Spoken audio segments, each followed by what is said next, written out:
5ನೇ ಅಂಕಕ್ಕೆ ಬಂದಿದ್ದೀವಿ. ಸಮಯದ ಜೊತೆಗೆ ತೀರದ ಸ್ಪರ್ಧೆ ಮಾಡಿಕೊಂಡು ಬರ್ತಾ ಇರೋದಾಗ್ತಿದೆ. ಕಣ್ವಾಶ್ರಮದಿಂದ ಋಷಿವರ್ಗ ಶಕುಂತಲೆ ಗೌತಮಿಯ ಜೊತೆಗೆ ದುಷ್ಯಂತನ ಆ ರಾಜಸ್ಥಾನಕ್ಕೆ ಅವನು ಧರ್ಮಾಸನದಲ್ಲಿರುವಾಗ ಬರುವಂಥ ಸಂದರ್ಭ. ಕಂಚುಕಿ ಬಂದು ಅದನ್ನೇ ಹೇಳಿದ್ದಾನೆ. ಆ ಸಂದರ್ಭದಲ್ಲಿ ಅವನ ಒಂದು ಬರಮಾಡಿಕೊಳ್ಳೋದಕ್ಕೆ ಪುರೋಹಿತರೆಲ್ಲ ಬೇಕು ಅಂತ ಹೇಳಿ ತನ್ನ ಆಸ್ಥಾನ ಪುರೋಹಿತನನ್ನು ವಿಜ್ಞಾಪ್ಯತಾಂ ಉಪಾಧ್ಯಾಯ ಸೋಮರಾತಃ ಅಮೂನಾಶ್ರಮವಾಸಿನಃ ಶ್ರೌತೇನ ವಿಧಿನ ಸತ್ಕೃತ್ಯ ಸ್ವಯಮೇವ ಪ್ರವೇಶಯಿತು ಅರ್ಹತೀತಿ ಅಂತ. ಶ್ರೌತ ವಿಧಿ, ಶ್ರುತಿ ವಿಧಿ ಯಾವುದಿದೆ, ವೇದೋಕ್ತ ವಿಧಿ, ಆ ವಿಧಿಗೆ ಅನುಸಾರವಾಗಿ ಸ್ವಾಗತಿಸಬೇಕು. ನಮ್ಮಲ್ಲಿ ಉಂಟಲ್ಲ ಪೂರ್ಣಕುಂಭ, ಆ ಸ್ವಾಗತ ವೇದ ಘೋಷದ ಮೂಲಕವಾಗಿ ಅಂತ. ಆ ಕಾಲದಲ್ಲಿ ಪೂರ್ಣಕುಂಭ ಅನ್ನುವಂಥ ಪರಿಭಾಷೆ ಇರಲಿಲ್ಲವಾದರೂ ಮಧುಪರ್ಕವನ್ನು ಇಟ್ಟು ಮಧುಪರ್ಕ ಪುರಸ್ಸರವಾಗಿ ಸ್ನಾತಕನನ್ನು ಮತ್ತು ಋತ್ವಿಜನನ್ನು, ಮೂರ್ಧಾಭಿಷಿಕ್ತನಾದ ರಾಜನನ್ನು, ಸನ್ಯಾಸಿಯನ್ನು, ತುಂಬ ಮಹನೀಯವಾದ ಕಾರ್ಯ ಯಾರೇ ಮಾಡಿರ್ತಕ್ಕಂಥ ದೊಡ್ಡವರಾಗಲಿ ಅವರೆಲ್ಲರನ್ನೂ ಹಾಗೆಯೇ ಮಧುಪರ್ಕಾದಿಗಳಿಂದ ಗೌರವಿಸಿ ಕರೆದುಕೊಂಡು ಬರಬೇಕು, ಗೋವನ್ನು ಮುಂದಿಟ್ಟುಕೊಂಡು ಹೋಗಬೇಕು ಅಂತೆಲ್ಲ ಉಂಟು. ಆ ದೃಷ್ಟಿಯಿಂದ ಮಾಡಿರುವುದು. ಇನ್ನು ಸಾಮಾನ್ಯವಾಗಿ ಸಂಪ್ರದಾಯ ಇದೆಯಲ್ಲ, ಕಲಶ, ಕನ್ನಡಿ, ಸುಮಂಗಲಿ ಇವರೆಲ್ಲರೂ ಕೂಡ ಬಂದು ಸ್ವಾಗತಿಸಬೇಕು ಅಂತ. ಆ ಒಂದು ಅತಿ ಮನೋಹರವಾದ ಗಂಭೀರ ಸ್ವಾರಸ್ಯ ಇರುವಂಥ ಸಂದರ್ಭ. ಅದನ್ನೆಲ್ಲ ಅವನು ಬಲ್ಲ. ಆ ಎಟಿಕೇಟ್ ಎಲ್ಲ ಆಗಬೇಕು ಅಂತ. ನಾನು ನಿನ್ನೆಯೇ ಹೇಳಿದ್ದೆ, ಅದು ನರ್ಮ ಸಚಿವನಿಂದ ಧರ್ಮ ಸಚಿವನ ಕಡೆಗೆ ಬರುವಂಥದ್ದು. ಸೋಮರಾತ ಆ ಒಬ್ಬ ಆಸ್ಥಾನ ಪುರೋಹಿತ. ನಮ್ಮಲ್ಲಿ ಅನೇಕರ ಒಂದು ಉದ್ಯೋಗ ಪರಂಪರೆ ಉಂಟು. ಆಸ್ಥಾನ ಪುರೋಹಿತ, ಆಸ್ಥಾನ ವಿದೂಷಕ, ಆಸ್ಥಾನ ಕವಿ, ಆಸ್ಥಾನ ನರ್ತಕಿ ಅಥವಾ ನರ್ತಕ, ಗಾಯಕ, ಆಸ್ಥಾನ ಪಂಡಿತ. ಅವನನ್ನು ವಿದ್ಯಾಧಿಕಾರಿ ಅಂತ ಕರೀತಾರೆ. ಒಂದು ರೀತಿ ಎಜುಕೇಷನ್ ಮಿನಿಸ್ಟರ್ ಇದ್ದಂತೆ ಆತ ಎಲ್ಲವನ್ನೂ ನಡೆಸ್ತಾ ಇದ್ದ. ಈ ಕಾಲದಲ್ಲಿ ಹೆಬ್ಬೆಟ್ಟು ಗುರುತಿನವನೇ ಎಜುಕೇಷನ್ ಮಿನಿಸ್ಟರ್ ಅನ್ನುವಂತೆ ಆಗಿದೆ. ನಮಗೆ ಗೊತ್ತೇ ಇದೆ, ಅರ್ಜುನ್ ಸಿಂಗ್ ಮೊದಲಾದಂಥವರೆಲ್ಲ ನಮ್ಮ ಎಜುಕೇಷನ್ ಮಿನಿಸ್ಟ್ರಾಗಿ ದೇಶವನ್ನು ಈ ಹಾಳು ಸ್ಥಿತಿಗೆ ತಂದಿರುವುದು. ಇದಕ್ಕೆ ಆದಿಮೂಲವಾಗಿ ಮೌಲಾನಾ ಅಬ್ದುಲ್ ಕಲಾಂ ಆಜಾದಿಂದ ಶುರುವಾಗುತ್ತೆ. ಅನರ್ಥ ಸರ್ವಾನರ್ಥ ಮೂಲಹೇತು ಅಲ್ಲಿದೆ. ಹಿಂದೆ ಆಸ್ಥಾನ ವಿದ್ವಾಂಸರು ವಿದ್ಯಾಧಿಕಾರಿಗಳಾಗಿ ಸಕಲ ವಿದ್ಯೆಗಳಲ್ಲಿ ನಿಸ್ಸೀಮರಾಗಿರ್ತಾಯಿದ್ರು. ಉದಾಹರಣೆಗೆ ಸುಮಾರು 500 ವರ್ಷಗಳ ಕೆಳಗಿದ್ದಂಥ ಆಂಧ್ರ ಪ್ರದೇಶದ ಮಹಾಕವಿ ವಿದ್ವಾಂಸ ಕವಿ ಸಾರ್ವಭೌಮ ಶ್ರೀನಾಥ, ಅವನು ಕೊಂಡವೀಡು ಸಂಸ್ಥಾನದ ವಿದ್ಯಾಧಿಕಾರಿಯಾಗಿದ್ದ. ಅದೇ ತರಹ ಕರ್ನಾಟಕದಲ್ಲಿ ಅದೇ ಸಂದರ್ಭದಲ್ಲಿ ಇದ್ದಂಥವನು ಅರುಣಗಿರಿನಾಥ ಡಿಂಡಿಮ ಭಟ್ಟಾರಕ. ಹೀಗೆ ಪ್ರತಿಯೊಬ್ಬರೂ ಇದ್ದದ್ದು ಗೊತ್ತಾಗುತ್ತೆ. ಆಯಾ ಶಾಸನಗಳಲ್ಲೆಲ್ಲ ಕಾಣಿಸುತ್ತೆ ವಿದ್ಯಾಧಿಕಾರಿ ಶ್ರೀನಾಥ ಅಂತಲೇ ಅವನು ಸಿಗ್ನೇಚರ್ ಮಾಡ್ತಾ ಇದ್ದಿದ್ದು ಅಂತ. ಅಂದರೆ ಪ್ರತಿಯೊಂದು ಅವನ ಅರಿವಿಲ್ಲದೆ ಆಗ್ತಾ ಇರಲಿಲ್ಲ. ಯಾರು ವಿದ್ವಾಂಸರು ಬಂದರೂ ವಿದ್ಯಾಧಿಕಾರಿ ಪುರಸ್ಸರವಾಗಿ ನಡೆಸ್ತಾ ಇದ್ರು. ಅಂದರೆ ವಿದ್ಯಾಧಿಕಾರಿಯ ಒಂದು ಪ್ರವೇಶ ಪ್ರಮೇಯ ಇಲ್ಲದೆ ಏನೂ ನಡೀತಾ ಇರಲಿಲ್ಲ. ಮಹಾರಾಜರ ಕಾಲದಲ್ಲಿ ಭಕ್ಷಿ ಅಂತ ಕರೀತಾ ಇದ್ರು. ಸಂಗೀತಕ್ಕೆ ವಿಶೇಷವಾಗಿ ಮಾಡ್ತಾಯಿದ್ರು. ಆ ಸಂಗೀತದ ದರ್ಬಾರ್ ಭಕ್ಷಿ ನಮ್ಮ ವೀಣೆ ಸುಬ್ಬಣ್ಣನವರು ಅಥವಾ ವೀಣೆ ಶೇಷಣ್ಣನವರು ಇರ್ತಾಯಿದ್ರು. ಅವರೇ ನಿಸ್ಸೀಮರಾದ ವಿದ್ವಾಂಸರು, ಸಂಗೀತದಲ್ಲಿ ಕೋವಿದರು, ಪ್ರಯೋಗ ಚೆನ್ನಾಗಿ ಗೊತ್ತಿದ್ದದ್ದು. ಅವರ ಮುಂದೆ ಅವರಿಗೆ ಸೈ ಅನ್ನುವಂತೆ ಒಪ್ಪಿಸಿ ಮತ್ತೆ ಮಹಾರಾಜರ ಮುಂದೆ ಬರಬೇಕಾಗಿತ್ತು. ಹಾಗೆಯೇ ಆಸ್ಥಾನದಲ್ಲಿದ್ದಂಥ ನಮ್ಮ ಕುಣಗಲ್ ರಾಮಶಾಸ್ತ್ರಿಗಳಿರ್ಬೋದು, ಅಥವಾ ಗೂಳಿ ಬಾಳಾಚಾರ್ಯ ಇರಬಹುದು, ಅಥವಾ ಕಾಶಿ ಶೇಷಶಾಸ್ತ್ರಿಗಳಿರ್ಬೋದು. ಈ ತರಹ ಬೇರೆ ಬೇರೆ ಶಾಸ್ತ್ರಗಳಿಗೆ ಬೇರೆ ಬೇರೆ ವಿದ್ವಾಂಸರು ಅನ್ನುವುದು ಅದು ವ್ಯಾಪಕವಾಗಿ ಬೆಳೆದಂಥ ಸಂಪ್ರದಾಯ ಇರಲಿ. ಈಗ ನಾವು ಆ ಕಂಚುಕಿ ಅವ್ರನ್ನ ಅಗ್ನಿಶರಣಕ್ಕೆ, ಅಂದರೆ ಅಗ್ನಿ ಇರುವ ಮಂದಿರಕ್ಕೆ ಕರೆದುಕೊಂಡು ಬರ್ತಾನೆ. ಆಗ ರಾಜ ಹತ್ತ ಕಡೆ ಹೋಗ್ತಾ ತನ್ನ ರಾಜಾಧಿಕಾರದ ಬಗ್ಗೆನೇ ಬೇಸರ ಪಟ್ಕೊಳ್ತಾನೆ. ರಾಜ್ಞಾಂತು ಚರಿತಾರ್ಥತಾ ದುಃಖಾಂತರ ಇವ ಅಂತ. ರಾಜರುಗಳಿಗೆ ಚರಿತಾರ್ಥತೆ ಅನ್ನೋದು ದುಃಖಾಂತರವೇ. ಅಂದರೆ ಒಂದು ದುಃಖದಿಂದ ಮತ್ತೊಂದು ದುಃಖಕ್ಕೆ ಹೋಗುವುದೇ ಅವರ ಕರ್ತವ್ಯ ಅಂತ. ಯಾಕೆ? ಔತ್ಸುಕ್ಯ ಮಾತ್ರ ಮವಸಾಯಯತಿ ಪ್ರತಿಷ್ಠಾ ಕ್ಲಿಷ್ಣಾತಿ ಲಬ್ಧ ಪರಿಪಾಲನ ವೃತ್ತಿರೇನಂ ನಾತಿಶ್ರಮಾಪನಯನಾಯ ನಚಶ್ರಮಾಯ ರಾಜ್ಯಂ ಸ್ವಹಸ್ತಧೃತ ದಂಡಮಿವಾತ ಪತ್ರಂ. ಬರೀ ಉತ್ಸಾಹ ಮಾತ್ರ ಇದ್ದರೆ ಕೆಲಸದಲ್ಲಿ ಸರಿಯಾಗೋದಿಲ್ಲ. ಹಾಗೆಂತ ಹೇಳಿಬಿಟ್ಟಿದ್ದೂ ಉತ್ಸಾಹವಿಲ್ಲದೆ ಮಿಕ್ಕಿದ್ದನ್ನೆಲ್ಲ ಇಟ್ಟುಕೊಂಡಿದ್ರೂ ಪ್ರಯೋಜನವಾಗೋದಿಲ್ಲ. ಕೃಷ್ಣಾತಿ ಲಬ್ಧ ಪರಿಪಾಲನ ವೃತ್ತಿರೇನಂ. ಪರಿಪಾಲನೆಯ ವೃತ್ತಿ ಭಾರ ಇಂಥ ಉತ್ಸಾಹಿಯನ್ನು ಕೂಡ ಕುಗ್ಗುವಂತೆ ಮಾಡಿಬಿಡುತ್ತೆ. ಬರೀ ಉಲ್ಲಾಸ, ಉತ್ಸಾಹ, ಮೋಟಿವೇಶನ್ ಮಾತ್ರ ಇದ್ದು ಪ್ರಜ್ಞಾವಂತಿಕೆ ಇಲ್ಲದಿದ್ದರೆ ಪ್ರಯೋಜನವಾಗೋದಿಲ್ಲ. ಇವೆಲ್ಲ ಇದ್ದು ರಾಜ್ಯದ ಸುಖ ಏನಂತ ಪಡುವುದು? ಕರ್ತವ್ಯದ ಜಾಗರಣ ಇದ್ದವನಿಗೆ ಸುಖಕ್ಕೆ ಅವಕಾಶ ಎಲ್ಲಾಗುತ್ತೆ? ಆ ದೃಷ್ಟಿಯಿಂದ ನೋಡಿದಾಗ ಇವನಿಗೆ ಸುಖ ಯಾವ ರೀತಿಯಾದದ್ದು? ದೊಡ್ಡ ಭಾರವಾದ ಕೊಡೆ ಹಿಡ್ಕೊಂಡಿರೋವನಿಗೆ ಆ ಕೊಡೆಯನ್ನು ಹೊತ್ತ ಭಾರ ಮತ್ತು ನೆರಳು ಎರಡೂ ಇರುತ್ತೆ. ರಾಜ್ಯಾಧಿಕಾರದ ಭಾರವೂ ಇರುತ್ತೆ, ಅಧಿಕಾರದ ಸೌಖ್ಯವೂ ಇರುತ್ತೆ.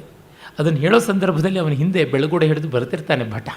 ಅದನ್ನು ನೋಡ್ತಾ ಅದಕ್ಕೆ ತಕ್ಕಂಥ ಚಿತ್ರಣ ಮನಸ್ಸಿಗೆ ಬಂದು ಆ ಹೋಲಿಕೆಯ ಪರಮಾರ್ಥ ಗೊತ್ತಾಗುತ್ತೆ. ಕಾಳಿದಾಸನ ಕಾವ್ಯ ರಚನೆಯ ಸ್ವಾರಸ್ಯವೇ ಇದು. ಅವರವರ ಬದುಕಿನ ಉದಾಹರಣೆಗಳನ್ನು ತಗೋತಾರೆ, ಅಲ್ಲಿಗೆ ಕಾಣುವ ಉದಾಹರಣೆಗಳನ್ನೇ ಅವರು ತಗೋತಾರೆ. ಅಲ್ಲಿ ಇಬ್ಬರು ಭಟರು, ವಂದಿಗಳು, ಮಾಗಧರು ಅಂತೆಲ್ಲ ಇರ್ತಾರಲ್ಲ, ಹೊಗಳ ಭಟ್ರು ಅಂತ ನಮ್ಮಲ್ಲಿ ಏನು ಪ್ರಸಿದ್ಧಿ ಉಂಟು, ಅವರು ಸ್ತೋತ್ರ ಮಾಡ್ತಾರೆ. ವೈತಾಲಿಕರು ಅಂತಲೂ ಕರೀತಾರೆ ಅವರನ್ನು. ವೈತಂಡಿಕರು, ವೈತಾಲಿಕರು ಅಂತ ಕೂಡ ಹೇಳ್ತಾರೆ. ಅವರಿಬ್ಬರೂ ಕೂಡ ರಾಜನ ಬಗ್ಗೆ ಪ್ರಶಂಸೆ ಮಾಡ್ತಾರೆ. ಆ ಪ್ರಶಂಸೆ ಬಹಳ ಅರ್ಥಪೂರ್ಣವಾದದ್ದು.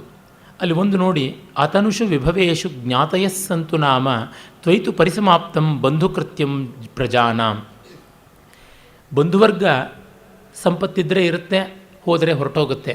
ಆದರೆ ನೀನು ಮಾತ್ರ ಪ್ರಜೆಗಳಿಗೆ ಸಂಪತ್ತಿ ವಿಪತ್ತಿ ಎಲ್ಲ ಸಂದರ್ಭಗಳಲ್ಲಿಯೂ ಬಂಧುವಾಗಿದ್ದೀಯ. ನಿನ್ನಿಂದ ಪ್ರಜೆಗಳ ಬಂಧುಕೃತ್ಯ, ನೆಂಟಸ್ತಿಕೆ, ಬಾಂಧವ್ಯ ಅನ್ನೋದೆಲ್ಲ ನಿನ್ನಲ್ಲಿಯೇ ಪರ್ಯಾಪ್ತವಾಗಿದೆ. ಅದಕ್ಕಿಂತ ಅತಿರಿಕ್ತವಾದದ್ದು ಯಾವುದೂ ಇಲ್ಲ ಅಂತ. ಇದು ಕೇವಲ ಹೊಗಳು ಭಟರ ಒಂದು ಪ್ರಶಂಸೆಯ ಕೇವಲ ಅರ್ಥವಾದ ಮಾತ್ರವಾದದ್ದಲ್ಲ, ಅದು ಯಥಾರ್ಥ ಗುಣಸಂಕೀರ್ತನವಾದದ್ದು, ಇರುವ ಗುಣವನ್ನೇ ಹೇಳುವಂಥದ್ದು ಅನ್ನೋದಕ್ಕೆ ಮುಂದೆ ನಾವು ಧನಮಿತ್ರಾದಿಗಳ ಪ್ರಸಂಗದಲ್ಲಿ ನೋಡ್ತೀವಿ. 6ನೇ ಒಂದು ಅಂಕದಲ್ಲಿ ಅದು ಗಮನಾರ್ಹವಾಗಿ ಬರುತ್ತೆ. ಈ ಎರಡು ಸಂದರ್ಭಗಳಲ್ಲಿ ಅಂದರೆ ಪ್ರಶಂಸೆ ಮಾಡ್ತಕ್ಕಂಥ ವೈತಾಲಿಕರ ಪದ್ಯಗಳು 2 ಬರ್ತವಲ್ಲ, ಅವು ಮಾಲಿನಿ ಛಂದಸ್ಸಿನಲ್ಲಿವೆ. ಅವನು ಇದೇ ಥರ ಮಾಲಿನಿ ಛಂದಸ್ಸನ್ನೇ ಹೀಗೆ 5ನೇ ಅಂಕದಲ್ಲಿ ವಿಕ್ರಮೋರ್ಷಿಯದಲ್ಲಿ ವಿಕ್ರಮ ನಾಮಾಂಕಿತನಾದ ಪೂರ್ವರವನಿಗೆ ಬಳಸ್ತಾನೆ. ಈ ಛಂದಸ್ಸಿನ ವಿನಿಯೋಗ ಅವನಿಗೆ ಎಷ್ಟು ಚೆನ್ನಾಗಿ ಅಳವಟ್ಟಿದೆ ಅಂದರೆ, ಆ ದ್ರುತ ವಿಲಂಬಿತವಾದ ಗತಿ ಗಂಭೀರ ಇರತಕ್ಕಂಥ ಈ ಛಂದಸ್ಸು ಪ್ರಶಂಸೆಗೆ, ಪ್ರಸ್ತಾವನೆಗೆ, ವಿರಾಮಕ್ಕೆ, ವಿಚ್ಛಿತ್ತಿಗೆ ಚೆನ್ನಾಗಿ ಒಗ್ಗುವಂಥದ್ದು. ಮುಂದೆ ರಾಜ ವೇತ್ರವತಿ ಅಂತ ತನ್ನ ಪ್ರತಿಹಾರಿಯನ್ನು ಮುಂದಿಟ್ಟುಕೊಂಡು ಬರ್ತಾನೆ. ವೇತ್ರ ಅಂದರೆ ಬೆತ್ತ. ಬೆತ್ತ ಅನ್ನೋ ಶಬ್ದ ಬಂದಿದ್ದೇ ವೇತ್ರ ಅನ್ನೋದರಿಂದ, ಕೇನ್ ಅಂತೀವಲ್ಲ, ಅದನ್ನು ಕೈನಲ್ಲಿ ಹಿಡ್ಕೊಂಡಿದ್ದಾಳೆ ಅಧಿಕಾರ ದಂಡವನ್ನು. ಅವಳ ಜೊತೆಗೆ ಬರ್ತಾನೆ. ಅವಳನ್ನು ಕೇಳ್ತಾನೆ, ಇದ್ಯಾವುದಕ್ಕೆ ಋಷ್ಯಾಶ್ರಮಿಗಳು ಇಲ್ಲಿ ಬಂದಿದ್ದಾರೆ ನನಗೆ ಗೊತ್ತಾಗ್ತಾ ಇಲ್ಲ. ಕಿಂ ತಾವದ್ವ್ರತಿನಾ ಮುಪೋಢ ತಪಸಾಂ ವಿಘ್ನೈಸ್ತಪೋ ದೂಷಿತಂ ಧರ್ಮಾರಣ್ಯ ಚರೇಶು ಕೇನಚಿದುತ ಪ್ರಾಣಿಷು ಅಸಚ್ಚೇಷ್ಟಿತಂ. ಇದೇನು ವ್ರತಿಗಳು ಯಾರಾದರೂ ತಪಸ್ವಿಗಳಿದ್ದಂಥ ಆ ಜಾಗದಲ್ಲಿ, ವ್ರತಿಗಳಿದ್ದಂಥ ಸ್ಥಳದಲ್ಲಿ ಏನಾದರೂ ತಪೋಭಂಗ ಆಗುವುದಾಯಿತೆ, ಅಥವಾ ಧರ್ಮಾರಣ್ಯ ಅಂದರೆ ಸರ್ವ ಜೀವರಾಶಿಗಳಿಗೆ ಅಭಯ ಕೊಡುವಂಥ ಜಾಗ, ಅಲ್ಲಿ ಯಾವುದಾದ್ರೂ ಪ್ರಾಣಿಗಳಿಗೆ ಅನ್ಯಾಯವಾಯಿತೆ, ತೊಂದರೆಯಾಯಿತೆ ಅಂತ ಕೇಳ್ತಾನೆ.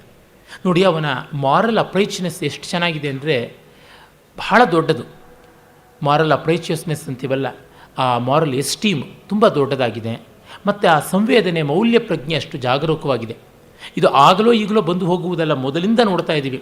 ವಿನೀತ ವೇಷೇಣ ಪ್ರವೇಷ್ಟವ್ಯಾನಿ ನಾಮ ತಪೋವನಾನಿ ಅಂತ ಮೊದಲನೇ ಅಂಕದಲ್ಲಿ ಹೇಳೋದ್ರಿಂದ ಇಲ್ಲಿವರೆಗೂ ಉಂಟು. ಮೃಗವನ್ನು ಕೊಲ್ಲಬಾರದು, ಆಶ್ರಮ ಮೃಗ, ಅಲ್ಲಿಂದಲೂ ಕೂಡ ಬರುತ್ತೆ. ಇದು ಆಗಲೋ ಈಗಲೋ ಕಾಳಿದಾಸನಲ್ಲಿ ಸುಳಿದು ಹೋಗುವಂಥದ್ದಲ್ಲ. ಇದು ವ್ಯಭಿಚಾರಿ ಭಾವ ಅಲ್ಲ, ಸ್ಥಾಯಿ ಭಾವ. ಯಾಕೆಂದರೆ ರಘುವಂಶ ನೋಡಿ, ಅಲ್ಲಿ 5ನೇ ಸರ್ಗದಲ್ಲಿ, ಇದು 5ನೇ ಅಂಕವಾದರೆ ಅದು 5ನೇ ಸರ್ಗದಲ್ಲಿ ರಘು ಮಹಾರಾಜ ಕೌತ್ಸನ ಕೇಳ್ತಾನೆ, ನಿಮ್ಮ ಆಶ್ರಮದ ಮರಗಿಡಗಳು ಕ್ಷೇಮವಾಗಿವೆಯಾ? ಬಿರುಗಾಳಿ ಬಂದು ಅವು ಉರುಳು ಹೋಗ್ತಾ ಇಲ್ಲ ತಾನೆ? ನಿಮ್ಮ ಆಶ್ರಮದ ಜಿಂಕೆಗಳಿಗೆ ಸುಖಪ್ರಸವ ಆಗ್ತಾ ಇದೆ ತಾನೆ? ನಿಮ್ಮ ಆಶ್ರಮದ ನದಿ ತೀರದ ಮರಳು ದಿಣ್ಣೆಗಳಿಗೆ ಕ್ಷೇಮ ತಾನೆ ಅಂತ. ಈಗಂತೂ ಸ್ಯಾಂಡ್ ಮೈನಿಂಗ್ ಈ ಥರದ ಸಂದರ್ಭದಲ್ಲಿ ಆ ಮಾತಿಗೆ ಎಲ್ಲಿಲ್ಲದ ಬೆಲೆ ಬರುತ್ತೆ ಅಂತ ನೋಡಿದರೆ ಗೊತ್ತಾಗುತ್ತೆ.